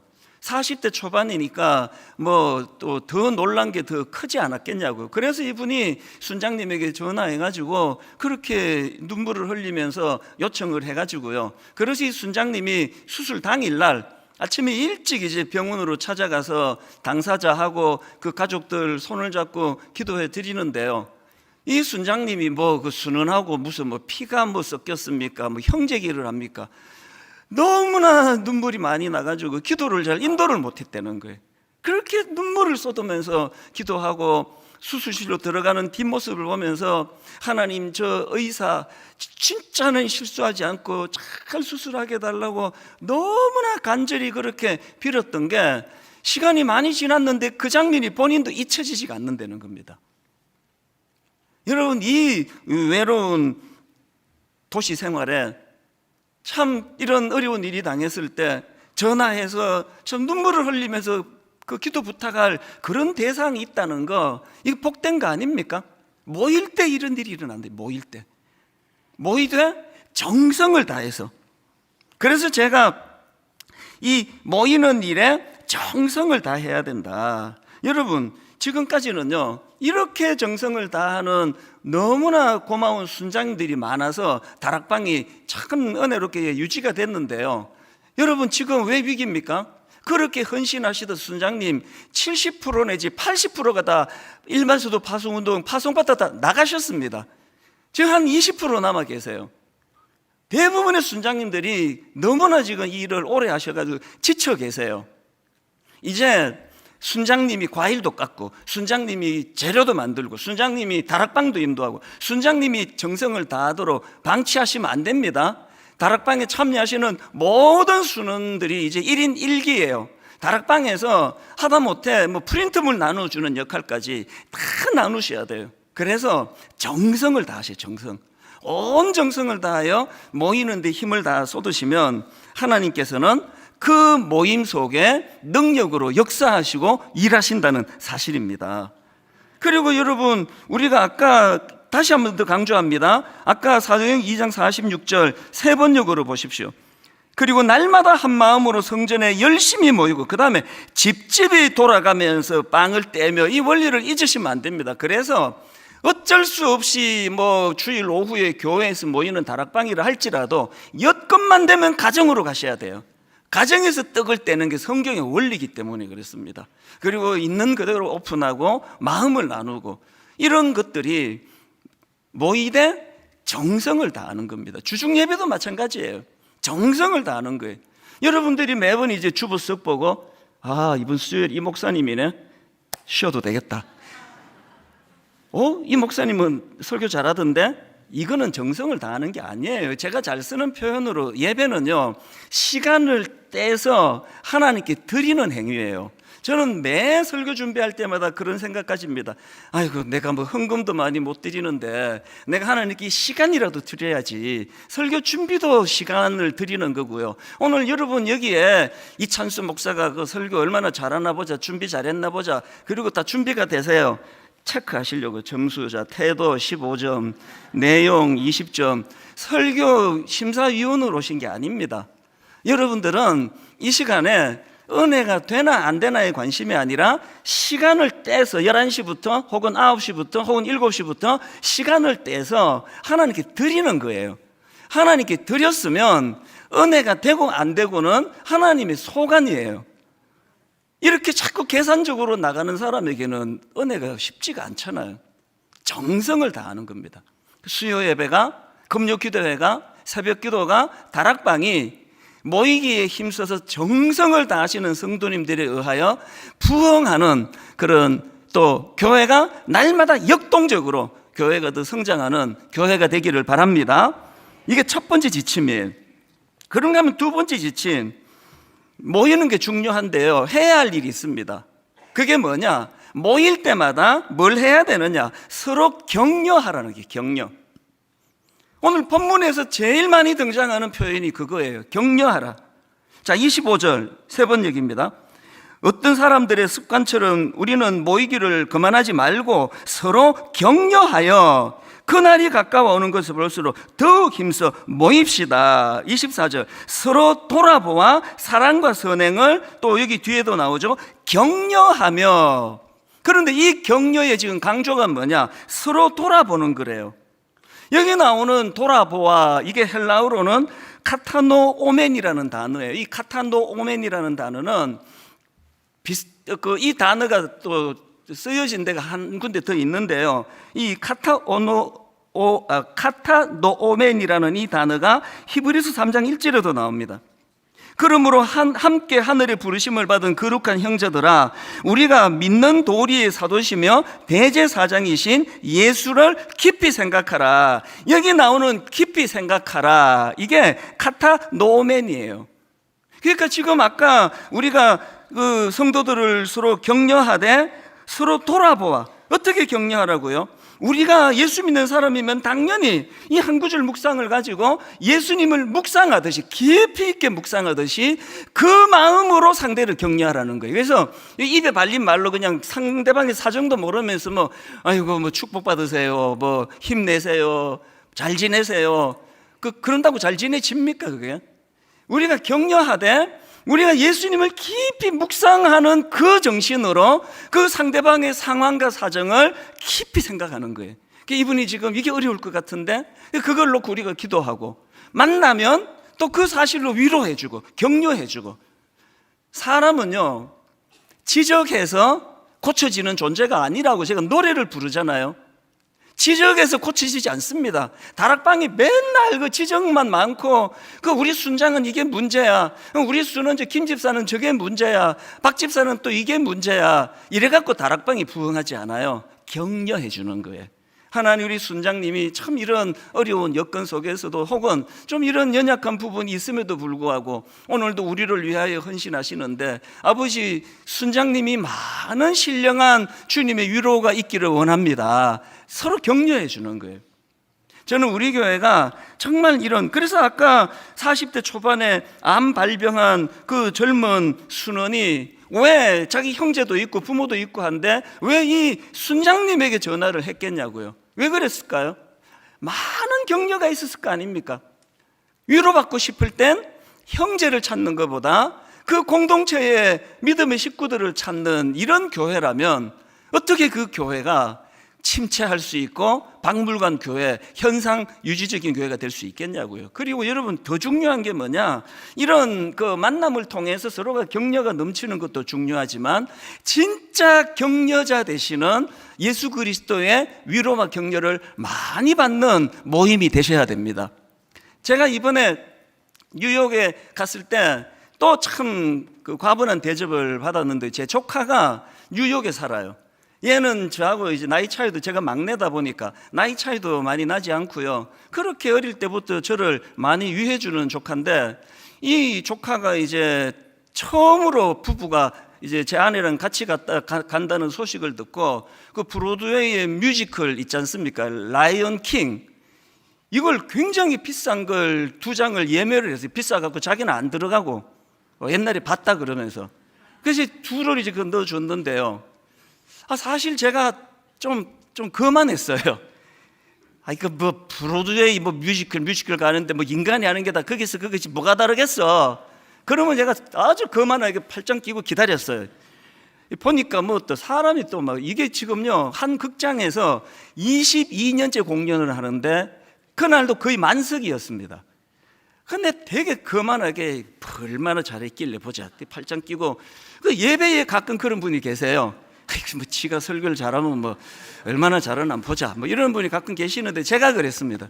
그래서 이제 제가 앉아가지고 그만하게 있었는데요, 연극이, 뮤지컬이 시작이 되고 5분 만에 무장해제가 됐습니다. 풀고 겸손히, 와, 뮤지컬이 이렇게도 되는구나.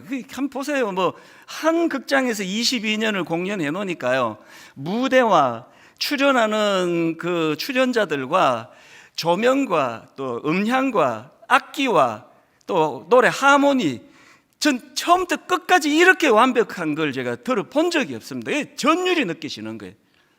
그런데 내가 집에 와서 가만히 분석을 해봤습니다. 내가 이렇게 거만하게 시작했는데 왜 이렇게 내가 무장해제됐지? 주인공? 글쎄요, 그 정도 급은 뭐 저도 우리나라에서 많이 봤습니다. 찾았어요. 제가 진짜 감동을 받은 게 뭐냐면요, 이제 그 공간이 뭐 협소하니까 연주자들은 이렇게 칸 밑으로 들어가서 얼굴도 안 보여요. 지휘자밖에 안 보여요. 거기 바이올린 하나 맡은 사람, 또 출연하는 사람들 중에요, 여러분 혹시 그 이미지 단역이라고 들어보셨습니까? 이미지 단역은요, 대사가 없는 단역이에요. 그러니까 제가 주일학교 때 많이 했던 거, 지나가는 술 취한 행인 2 뭐 이런 거, 아무 대사가 없어요.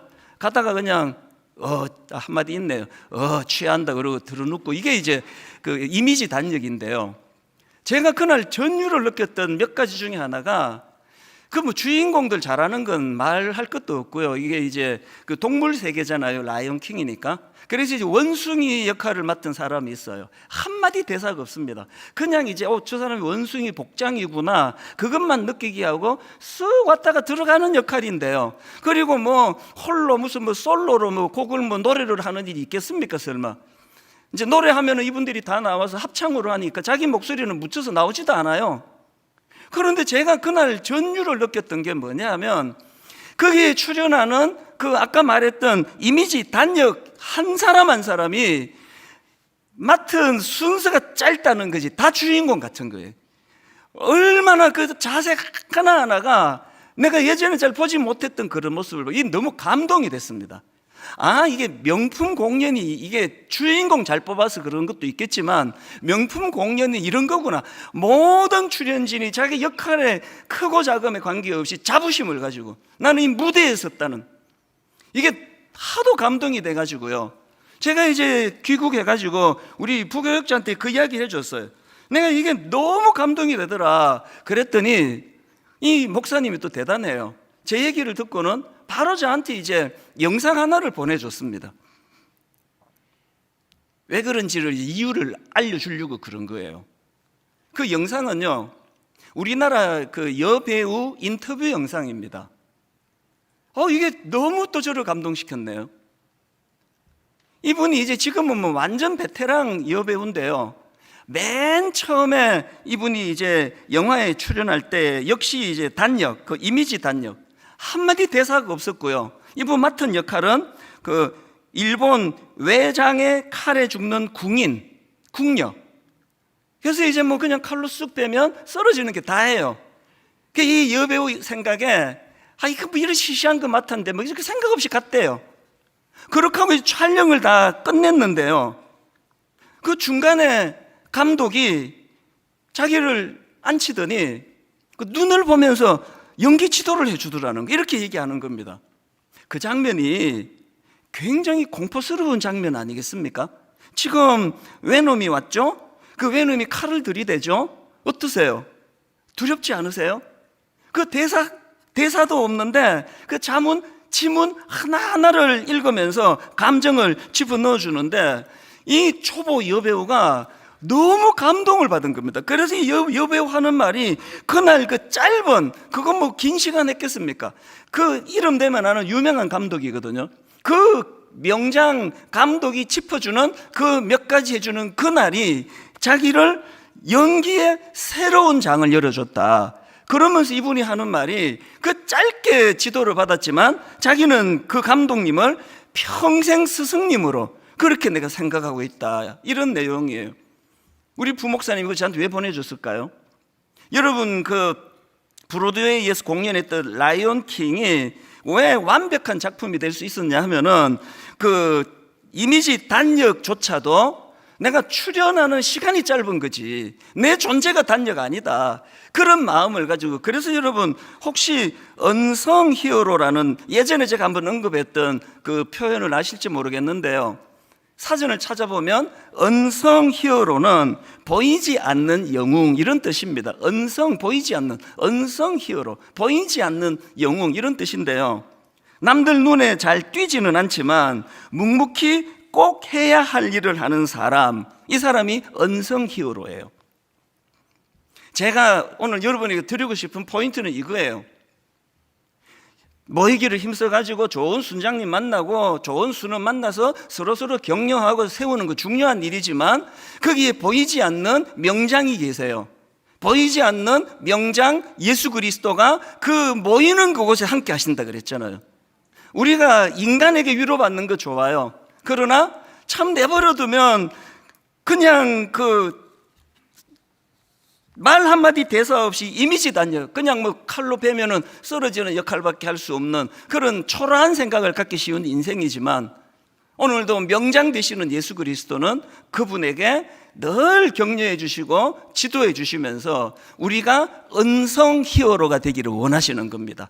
역할은 네가 사수할지 모르지만 너는 보이지 않는 영웅으로 살아라.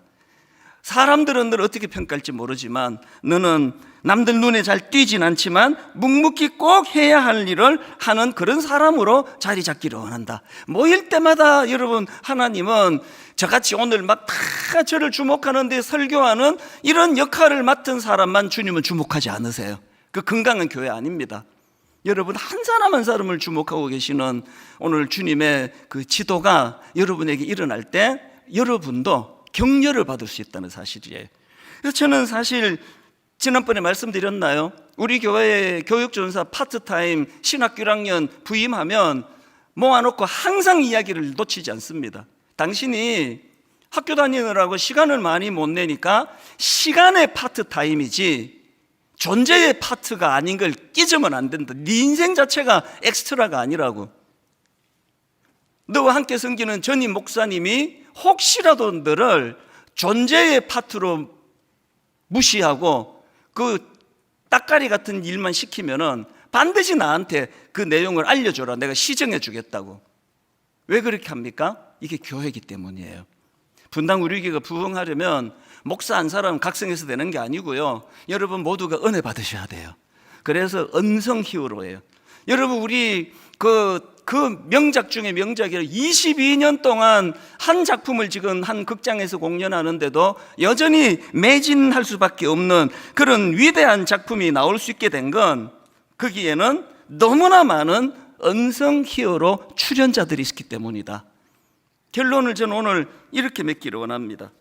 제가 미국 처음 이민 갔을 때요, 언성 히어로가 되기를 원했으면, 그때는 물론 이런 용어도 몰랐지만요, 저는 그때 만 21살 나이에 예배가 끝나면 방황하는 우리 중고등부 애들, 그때 제가 그 폭스바겐 그 풍뎅이 차보다 조금 더 큰 차예요. 그러니까 옛날에 우리나라로 하면 프라이드 같은 작은 차예요. 거기에요, 많을 때 7명, 6명, 7명씩 태웠습니다.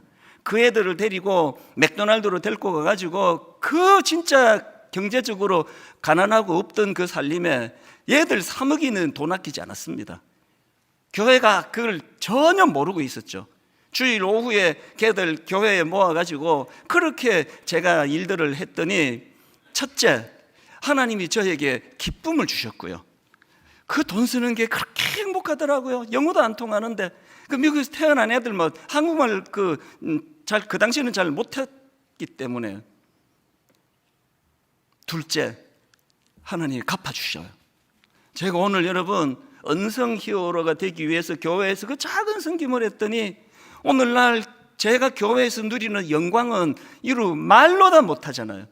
이 촌놈이 이건 뭐 자다가 벌떡벌떡 깨요. 저는 너무너무 감격이 돼가지고. 여러분 이제 다락방이 오픈이 되고 주중에 예배가 오픈이 될 때 언성 히어로가 되어주세요. 순장님에게 맡겨놓지 마시고 함께 같이 꿈을 나누고 수고스럽지만 가정을 오픈하고 떡을 떼고 기뻐하고. 그래서 분당 우리 교회는 절대로 현상 유지적인 교회로는 전락할 수 없다. 왜? 수많은 언성 히어로들이 교회를 지키고 있기 때문이다. 이 꿈을 꾸는 주님의 자녀들 되시기를 주님 이름으로 축복합니다.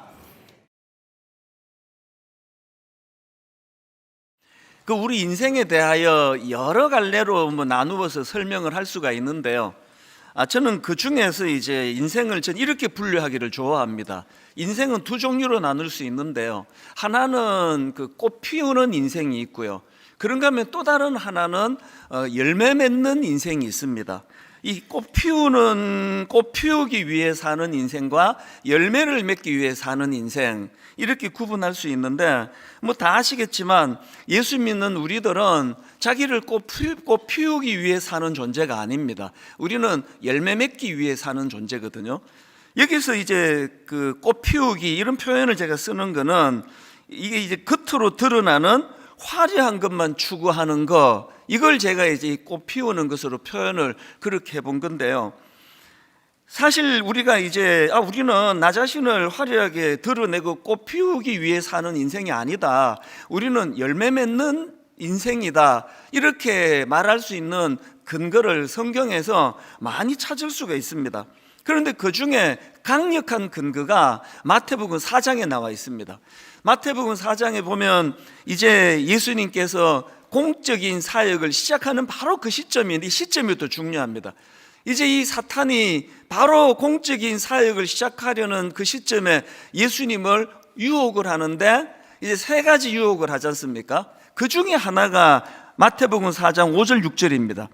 이에 마귀가 예수를 거룩한 성으로 데려다가 성전 꼭대기에 세우고 이르되 내가 만일 하나님의 아들이여든 뛰어내리라. 기록되었으되 그가 너를 위하여 그의 사자들을 명하시리니 그들이 손으로 너를 받들어 발이 돌에 부딪히지 않게 하리로다 하였느니라.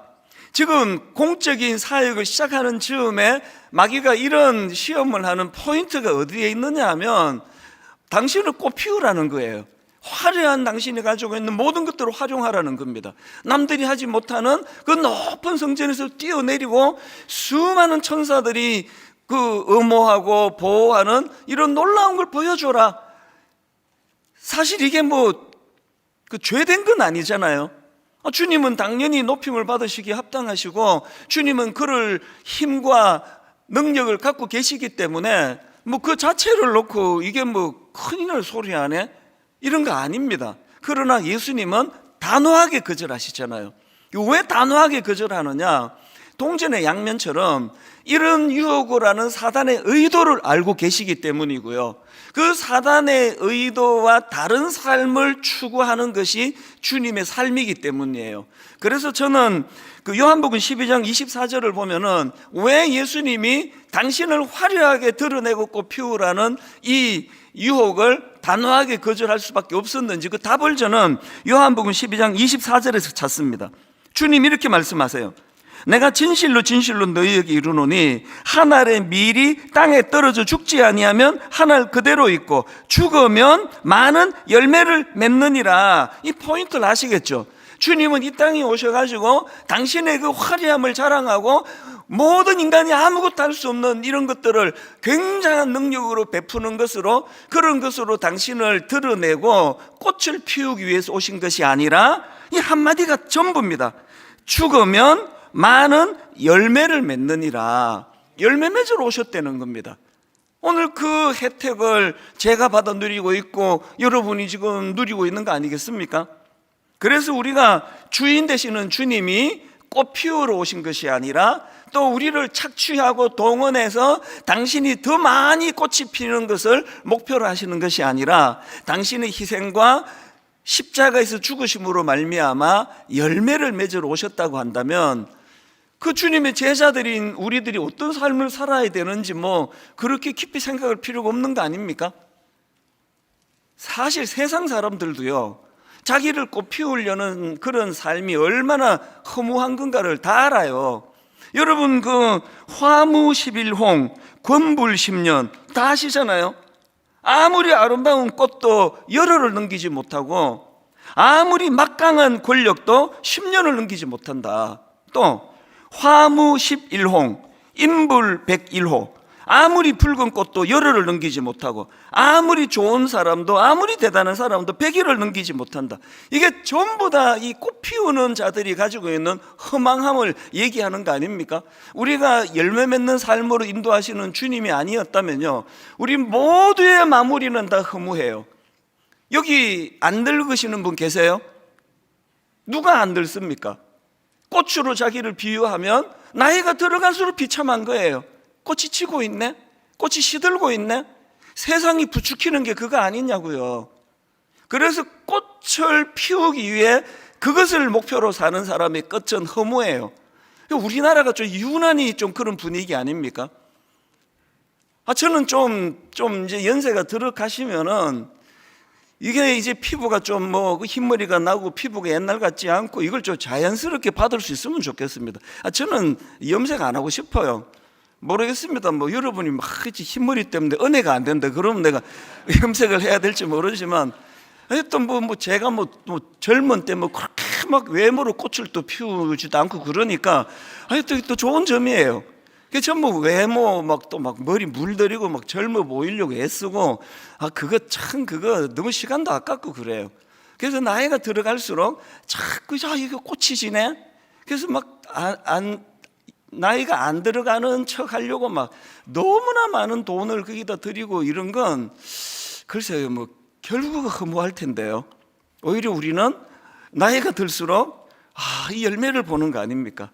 이야, 이 참 부족한 나를 통해서 이렇게 자녀들을 또 남편을 아내를 또 교회를 섬기고 내 열매가 참 많은 거구나. 그러면 성경에도 그런 표현이 있잖아요. 이 백발이 성성한 노인들은 면류관이에요.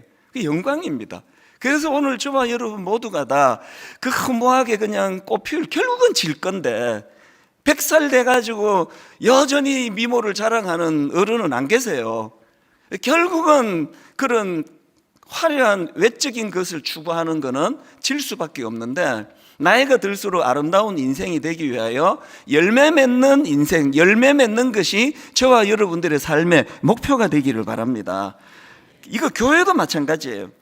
세상이 끊임없이 우리를 잘못된 가치관으로 그렇게 몰고 가고 있는 그 악한 의도를 알아야 돼요. 그래서 막 이제 예수님께 했던 이 유혹이 뭐 저한테도 계속 있습니다. 교회 개蒙 커졌잖아, 알려졌잖아, 성전에서 뛰어내려라. 다른 목사들이 절대로 못하는 거 너 한번 해라. 얼마나 너를 주목하겠니? 이런 유혹이에요. 그래서 우리가 지금 건강한 교회를 계속 꿈꾸고 추구하고 애쓰고 있는데요, 우리가 건강한 교회가 되려면 자꾸 그냥 뭐 대형 집회하고 막 엄청난 유명한 사람 불러다가 뭐 어떻게 하고 막 불꽃놀이 하고 이렇게 가는 거, 그게 바로 병든 교회를 뜻하는 거거든요. 그래서 교회가 건강한 교회라고 한다면 열매가 많이 맺어지는 거죠. 이 교회를 통하여 너무나 많은 좋은 열매들이 맺어지고 있다, 이런 거를 우리가 더 많이 추구하고 애쓸 때 분당 우리 교회는 하나님이 기뻐하시는 건강한 교회가 될 줄로 믿습니다. 이것을 오늘 본문도요 굉장히 강조하는데요, 오늘 본문 요한복음 15장 1절부터 8절 말씀에 결론적으로 이렇게 말씀을 맺기를 주님은 원하세요. 자, 요한복음 15장 8절입니다. 너희가 열매를 많이 맺으면 내 아버지께서 영광을 받을 것이요. 너희가 열매를 많이 맺으면 아버지께서 영광을 받을 것이요. 너희는 내 제자가 되리라. 이게 우리 삶의 목표가 되기를 바랍니다. 그러면은요, 젊은 사람보다 연세가 들어가시는 분들이 훨씬 유리해요. 갈수록 열매가 더 많이 맺어지고 풍성이 맺어지는 거 아니겠습니까? 이런 꿈을 갖고 우리가 이제 한번 남은 인생을 엉뚱한 데 가서 시간 낭비하지 않고 헷갈리지 않도록 하나님, 정말 하나님이 기뻐하시는 열매를 많이 맺는 인생 되기를 원합니다, 이런 꿈을 꾸시면요, 바로 연이어서 누리는 그 은혜가 있습니다. 그게 바로 오늘 본문 말씀인데요, 오늘 본문에 보면은 진짜 막 주님이 막 수없이 반복하세요. 딱 한마디를. 뭘 반복하느냐? 내 안에 거하라예요. 내 안에 거하라, 내 안에 거하라, 내 안에 거하라, 막 굉장히 많이 반복하세요. 왜 그래야 되느냐? 그래야 열매를 맺을 수 있대요. 자, 오늘 본문 요한복음 15장 4절입니다. 내 안에 거하라, 나도 너희 안에 거하리라. 가지가 포도나무에 붙어 있지 아니하면 스스로 열매를 맺을 수 없음같이 너희도 내 안에 있지 아니하면 그러하리라. 5절도 마찬가지예요. 나는 포도나무여 너희는 가지라. 그가 내 안에, 내가 그 안에 거하면 사람이 열매를 많이 맺나니 나를 떠나서는 너희가 아무것도 할 수 없습니다. 여러분, 이게 지금 계속 반복하는 말씀을 들으면 저는요 막 진짜 옳습니다 막 저절로 나와요. 제가 지금 뭐 열매 맺는 인생 어쩌고 설교하지만요, 이거는 내가 지금 정답을 얘기하는 거죠. 내 본능은요, 죄성을 가진 내 본능은 난 여전히 저는 꽃을 피우고 싶어요. 난 분당 우리 담임 목사라고 막 엄청난 예산을 들여가지고 교회를 자랑하고 싶고 떠벌리고 싶고 내가 대형교회 목사라는 걸 저는 과시하고 싶은 본능이 한순간도 저를 떠나지 않습니다. 그래서 어떻게 해야 됩니까? 이걸 내버려 두면 안 되기 때문에 주님과 연합하는 거예요. 그 주님과 가까운 친밀감을 유지하면서 그분의 영향을 받는 겁니다. 그래서 우리가 주님 안에 거하지 않고는요, 건강한 열매를 추구하는 인생으로 살 수가 없습니다. 그래서 그 다음 7절을 보십시오. 너희가 내 안에 거하고, 그 다음 보세요. 무엇이 거합니까? 내 말이 너희 안에 거하면, 이렇게 나와 있네요. 주님과의 연합, 이게 좀 추상적이잖아요. 주님과의 친밀감, 이게 좀 추상적인데, 그래 주님이 구체적으로 지금 말씀하시잖아요. 내 안에 거하는 게 뭐라고요? 주님의 말씀에 영향을 받는 그 사람이 주님과 친밀한 겁니다. 한 구절 묵상, 하루에 한 절이라도 좀 깊이 묵상해보자. 여러분, 이게요, 하루 이틀하고는 영향을 못 미칠지 모르지만 이게 지속적으로 내 삶에 매일매일 말씀이 내게 공급이 된다 할 때는 진짜 가치관이 바뀝니다. 그리고 진짜 추해지지 않습니다. 제가 주님의 영향력 아래 없었으면 뭐 100번 1000번 추한 짓을 많이 했을 거예요. 그 속판이 보이는 이런 짓을, 교회 돈을 가지고 떠벌리고 다니고 과시하고 그런 일들을 아마 제가 뭐 여러 번 저질렀을 거예요.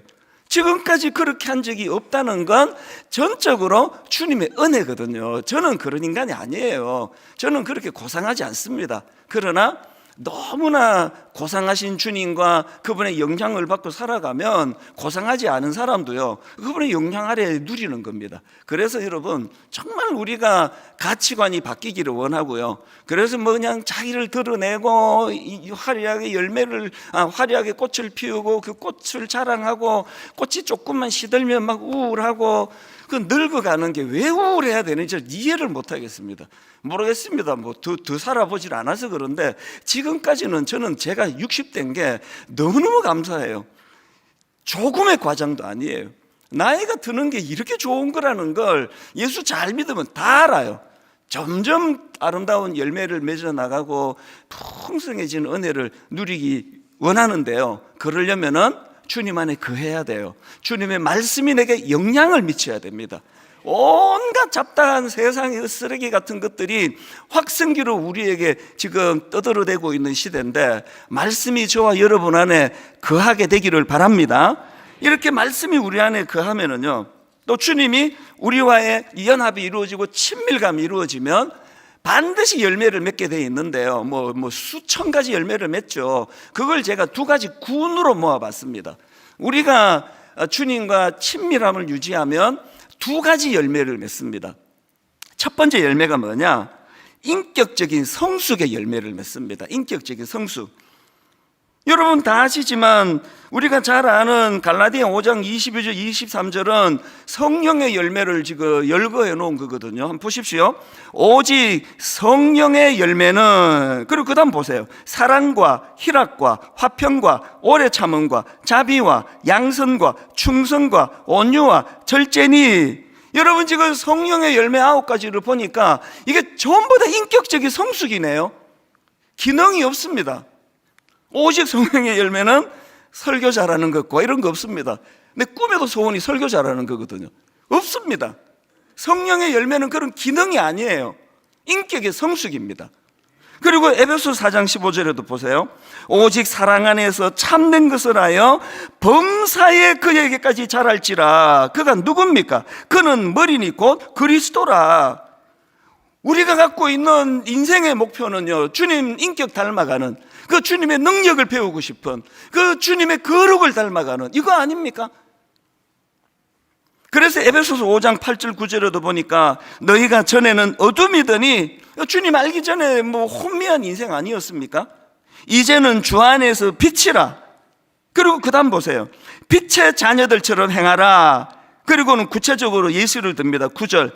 빛의 열매는 모든 착함과 의로움과 진실함에 있느니라. 이 인격 아닙니까? 요즘에 저는요, 선량한 사람이 그렇게 좋아요. 이 선량함이라는 이 단어를 가지고 묵상을 많이 합니다.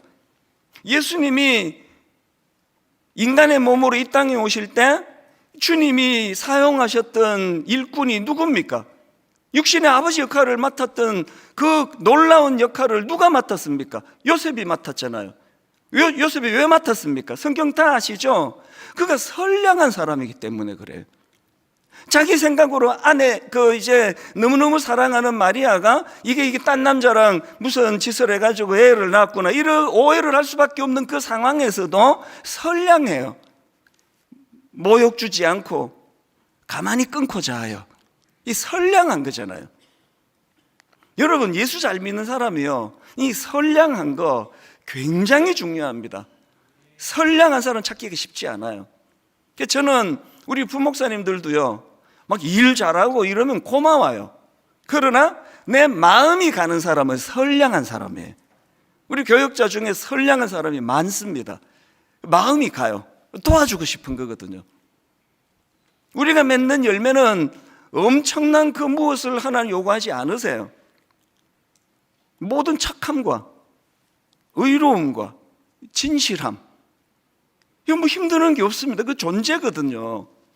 저는 저와 여러분이 교회만 왔다 갔다 하는 그런 사람들이 아니라 정말 주님과의 친밀한 인격적 영적 교제가 이루어짐으로 말미암아 시간이 갈수록 여러분 선량해지시기를 바라요. 그리고 거짓말 하시면 안 됩니다. 남 속여가지고 뭐를 어떻게 해보겠다는 이 악한 시대에 착함과 의로움과 진실함, 이 열매를 우리가 맺어야 된다. 이게 첫 번째 열매고요. 그래서요, 사실은요, 제가 얼마나 하나님 앞에서 이 착함과 의로움과 진실한가를 아는 사람은요, 지구상에서 딱 4명밖에 없습니다. 큰 사람 하나, 작은 사람 셋. 눈치채셨죠?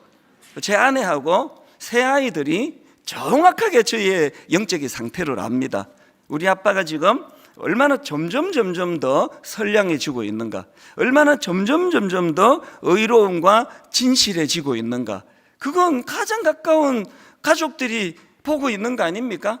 여기 믿음 좋은 우리 남자 성도님 여러분, 교회를 위하여 충성하고 봉사하고 헌신하는 그것으로도 여러분의 믿음이 점검이 되지만요, 더 중요한 건 평가는 여러분 가정에서 일어나는 겁니다. 여러분 아내가 보는 그 평가가 정확할 거예요. 여러분 자녀들이 보는 평가가 정확할 겁니다. 저는 여러분과 제가 엄청나게 자기를 꽃피우려고 하는 어리석은 시도하지 아니하고 열매 맺는 인생이 되기 원한다면 인격의 열매를 맺는 저와 여러분 되기를 바랍니다. 이 첫 번째예요. 그러면 두 번째로 우리가 맺어야 되는 열매가 하나 더 있는데요, 영혼 구원의 열매입니다. 영혼 구원의 열매. 제가 성경에서 참 놀라는 게 이 부분이에요. 성경은요, 전도해서 한 영혼이 주님 앞으로 돌아오면 그걸 열매라고 이야기를 하더라고요. 자, 로마서 1장 13절을 보십시오. 형제들아, 내가 여러 번 너희에게 가고자 한 것을 너희가 모르기를 원하지 아니하노니 이는 너희 중에서도 다른 이방인 중에서와 같이 열매를 맺게 하려 함이로되. 여기서 지금 사도 바울이 뭐라고 이야기합니까? 이방인 중에서 예수 믿게 된 그 사람들을 열매를 맺었다, 이렇게 표현하는 겁니다. 그리고 로마서 16장 5절이요.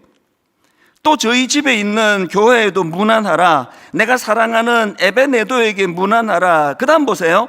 그는 아시아에서 그리스도께 처음 맺은 열매니라. 그 지역에서 처음 예수 믿게 된 그 사람을 보고 처음 맺게 된 열매라고 표현을 합니다. 가정도 마찬가지예요. 고린도전서 16장 15절을 세 번역입니다. 형제 자매 여러분, 나는 여러분에게 권합니다. 여러분이 아는 바와 같이 스데바나의 가정은 아가야에서 맺은 첫 열매요. 지금 그 지역에서 처음 예수 믿게 된 가정을 놓고 첫 열매라는 것입니다. 우리가 나 자신을 꽃피우는 인생이 아니라 열매를 맺는 인생이라면요, 내면으로는 내가 주님 닮아가는 인격의 성숙을 추구해야 되고요, 그리고 또 바깥으로는 내가 그 예수 그리스도의 은혜를 받아 누린 것처럼 그 누군가에게 예수 믿는 일을 도와주는 겁니다. 이게 열매 맺는 거예요. 스스로 생각해 보세요. 여러분은 지금 여러분으로 인해서 예수님을 소개받은 사람들이 몇 명이나 되세요? 여러분으로 인해서 예수 믿고 인생이 변화된 사람이 단 한 명이라도 있다면 주님은 너 열매 참 잘 맺었구나, 이렇게 말씀하실 거라는 겁니다. 이런 점에서 저는요, 분당 우리 교회가 건강한 교회를 향한 꿈을 꾸고 있는데요, 건강한 교회가 되려면 새 생명이 많이 태어나는 교회가 돼야 되는 겁니다. 제가 사실은 1만 성도 파송 운동 이후로 마음의 그 기존 신자 등록 문제로 굉장히 몇 달을 고심을 했습니다. 왜? 지난 10몇 년 동안 너무 괴로웠거든요. 우리 새가족 부실은 지금까지 눈물이 마르지를 않아요.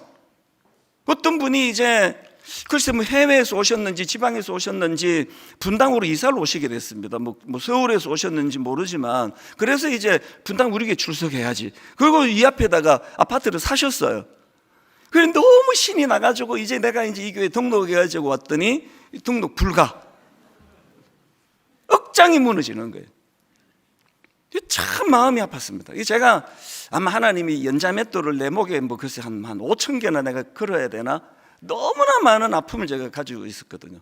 그래서 제가 이제 일만수도 파수 운동이 끝나고 이제 기존 신자 등록을 받아야 되겠다, 받아도 되지 않을까, 이걸 놓고 긴 시간을 제가 고뇌하면서 기도하는데요, 하나님의 대답은 항상 노예요. 노. 지금 분당 우리 교회가 이제 기존 신자 등록을 받기 시작하면은 오래 기다렸던 분들이 이제 막 모여들고, 그래서 또 막 이제 예전처럼 막 1년에 한 5천여 명씩 등록을 하고 그러면 결과적으로 그 주변에 있는 교회 성도들 빼앗아 오는 것밖에 더 되느냐고요. 그게 너무너무 죄송하고 또 죄송한데요. 그리고 막 예전처럼 막 너무 기계적으로 막 사정도 없고 막 눈물도 없고 막 이렇게는 너무 이거는 경직됐다 생각하지만, 그러나 근본적으로는 기존 신자 등록을 계속 받지 않을 수밖에 없습니다. 그래서 기도해요. 하나님, 우리 교회 등록하지 못하는 성도님들이 정말 건강한 교회를 만날 수 있기를 원합니다. 오늘 우리가 이런 면에서 저는 그 1만 성도 파송 운동할 때 제가 꾸던 꿈 이야기 하나 해드렸잖아요. 출석 2만 명일 때 제가 하나님 앞에 이제 1만 성도 파송 운동을 그렇게 약속을 드렸고, 그리고는 이제 지금 출석이 한 4, 5천 명 됩니다. 그래서 제가 이렇게 약속을 드렸잖아요. 약속이 아니라 내 마음을 표현했잖아요. 하나님, 분당 우리 교회가 다시 2만 명 되기 원합니다. 저는 원해요. 다시 2만 명 되기 원하는데 그 15,000명이 예수 처음 믿는 사람으로 채워지기 원합니다. 저는 그런 꿈을 꾸고 있는데요. 왜? 이게 열매니까요.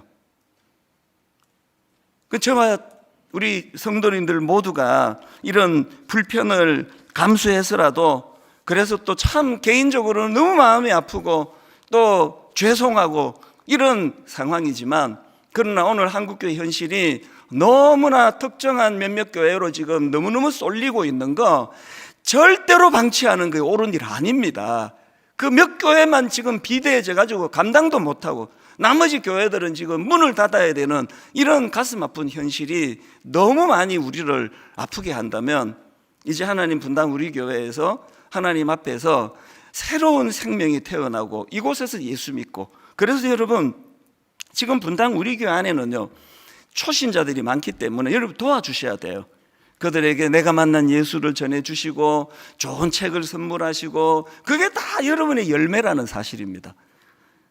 뿐만 아니라 분당 우리 교회는 이제 그 꿈 넘어 꿈 프로젝트를 저희가 지금 진행하고 있지 않습니까? 원래는 40개로 그렇게 나누기를 원했는데 감당이 안 되고 여력이 없어서 29개로 나누었기 때문에 11개에 대한 마음의 부담이 있는데, 그래서 이제 그 11교회를 저희가 이제 좀 선정하고 도와드리기로 그렇게 정했는데, 제가 정하면은 편애와 편견이 있을 수 있으니까 외부에 건강한 목사님 몇 분에게 부탁을 드렸거든요. 이것 좀 도와달라. 그랬더니요, 얼마나 신중히 하시는지 이분들의 그 수고는 이루 말로도 못합니다. 그래가지고는 11개를 뽑아달라 그랬는데 5개밖에 못 뽑았습니다. 왜 그랬냐 그랬더니, 한 교회당 분당 우리 교회 성도님들이 그 귀한 헌금으로 하는데 한 교회당 그 4억 원씩 후원을 하는데 어떻게 아무 교회나 세울 수가 없어가지고 신중에 신중을 기했다고. 여러분, 이거 우리 교회만 하는 거 아니고요, 4억 중에 2억 원은 분당 우리 교회가 감당하고 나머지 2억 원 지금 29교회가 연합으로 감당하고 있습니다. 그들도 개척교회지만, 시작하는 교회지만 하나님 은혜를 갖고 꿈꾸기 위해서 이 일을 같이 해나가고요. 그래서 이제 6개 교회를 올해 안으로 더 선정하는 것이 꿈이고 목표입니다.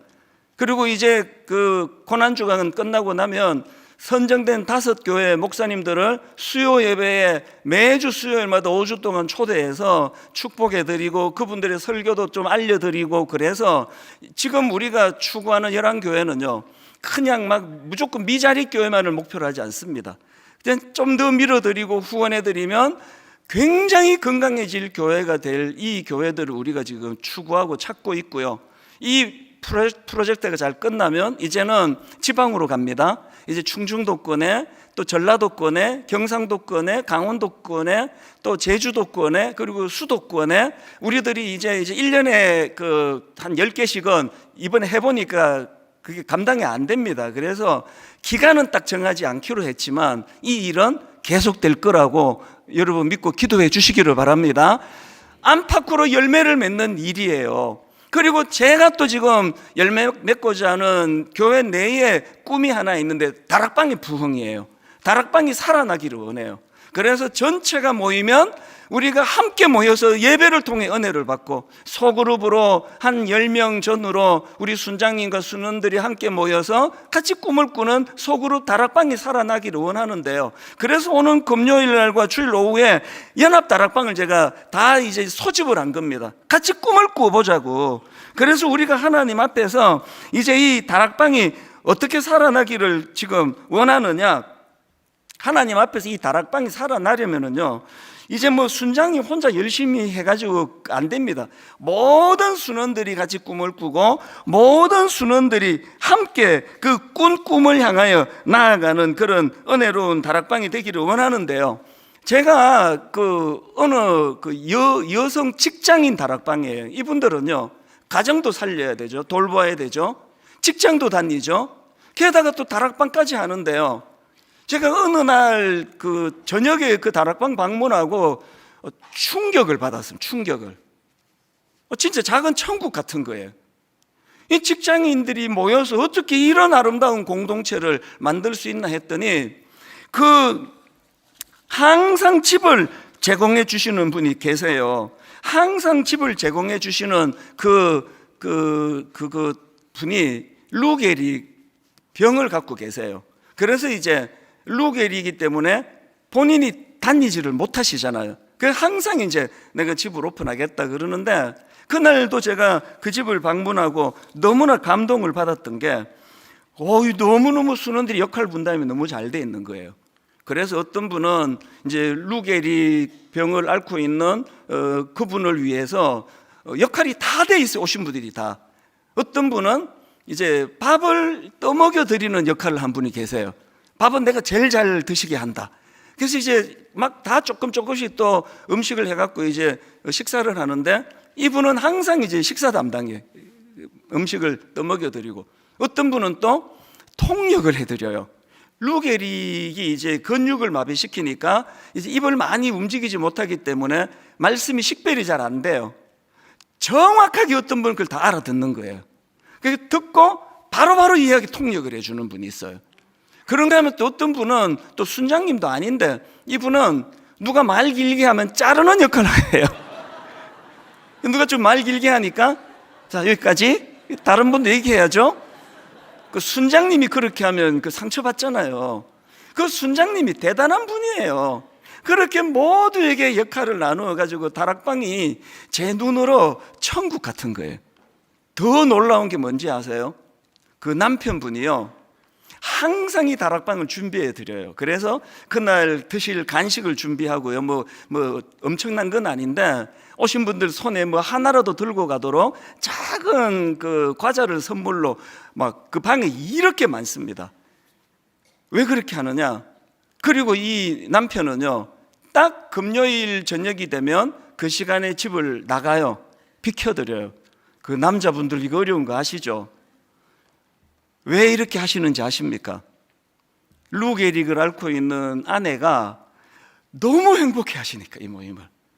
더 놀라운 말씀 하나 드릴까요? 그 남편 예수 믿는 사람 아니에요. 교회 다니는 분 아닙니다. 다락방이요, 이럴 수가 있더라고요. 어떻게 할 때? 십시일반. 그래서 여러분, 우리가요, 열매를 맺는 삶을 원한다면 하나 꼭 기억하셔야 될 게 있습니다. 그게 뭐냐? 대가지불입니다. 대가지불. 요한복음 12장 24절 주님의 대가지불 다시 보십시오. 내가 진실로 진실로 너희에게 이르노니 한 알의 밀이 땅에 떨어져 죽지 아니하면 한 알 그대로 있고, 그 다음 죽으면 많은 열매를 맺느니라. 죽으면 많은 열매를 맺느니라. 대가지불이에요. 예수 그리스도의 십자가 대가지불이 있었기 때문에 많은 열매를 맺을 수 있었거든요. 그리고 고린도전서 3장 6절입니다. 나는 심었고 아볼로는 물을 주었으되 오직 하나님께서 자라나게 하셨으니. 맞습니다. 자라게 하시는 건 하나님 맞습니다. 그런데 누군가는 물 주는 일을 했고요, 누군가는 씨를 심는 일을 했습니다. 대가지불이에요. 골로새서 1장 28절입니다. 우리가 그를 전파하여 각 사람을 권하고 모든 지혜로 각 사람을 가르치면 각 사람을 그리스도 안에서 완전한 자로 세우려 함이니 이를 위하여 나도 내 속에서 능력으로 역사하시는 이의 역사를 따라 힘을 다하여 수고하노라. 대가지불이에요. 대가지불. 저는 요즘에요 몇 구호를 머릿속에 이렇게 자꾸 되뇌어요. 그 중에 하나가 이겁니다. No pain, no gain. 제가 영어로 하는 건 다 이제 적어서 올려드리기로 했어요. No pain, no gain. 뭐가 어렵습니까? 우리가 하나님 앞에서 알고 있어야 되는 게 뭡니까? 고통이 없으면 얻는 것도 없다. 대가지불이 없으면 열매도 없다. 그리고 제가 되뇌는 거, no cross, no crown. 십자가 없는 왕관은 없다. 고난 없는 영광은 없다. 대가지불이에요. 그리고 또 하나 더 있습니다. 가시에 찔리지 않고는 장미꽃을 모을 수 없다. 우리가 갖고 있는 문제가 난 안 찔리고 싶은 거예요. 나는 안 찔리고 장미는 모으고 싶은 겁니다. 분당 우리 교회 지금 현상 유지적인 교회가 되지 않으려고 교회가 지금 꿈틀꿈틀하고 있답니다. 금요 기도가 살아나기 시작하고요, 지금 다락방에서 변화가 일어나고요, 이제 분당 우리 교회는 반드시 이제 초심으로 돌아갈 거라고 저는 확신합니다. 무엇을 재료로 해서? 저와 여러분의 대가지불을 통해서예요. 우리들의 대가지불을 통해서. 여러분 가정도 마찬가지입니다. 저는 이 설교를 준비하면서 하나님 앞에 그렇게 기도합니다. 하나님, 인생은 꿈꾸는 것이라면 무슨 꿈을 꾸느냐가 그 사람을 규정하는 거예요.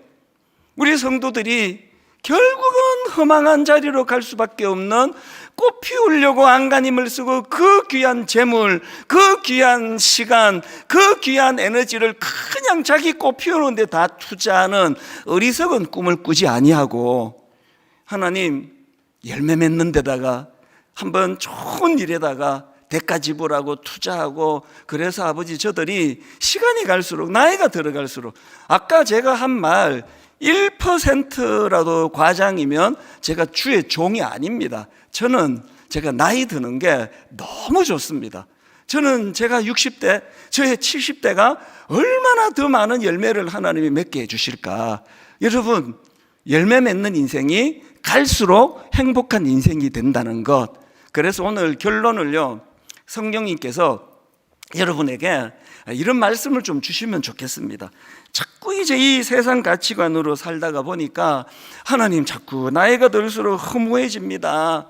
그렇게 세상 내 동창은 저렇게 화려하고 막 손에 막 번쩍번쩍하는 뭐 이런 거 끼고 다니고 막 비싼 옷 입고 그러는데, 아버지 나는 이게 뭡니까? 라고 스스로를 초라하게 생각하는 분이 계시다면 오늘 성령님이 여러분에게 이 말씀을 주시면 좋겠어요.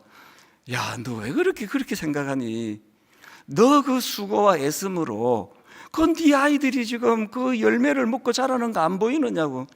그 까탈스러운 그 배우자를 위하여 오랜 네가 수고하고 애쓴 그 모든 게 다 열매다. 너 그렇게 생각하지 마라.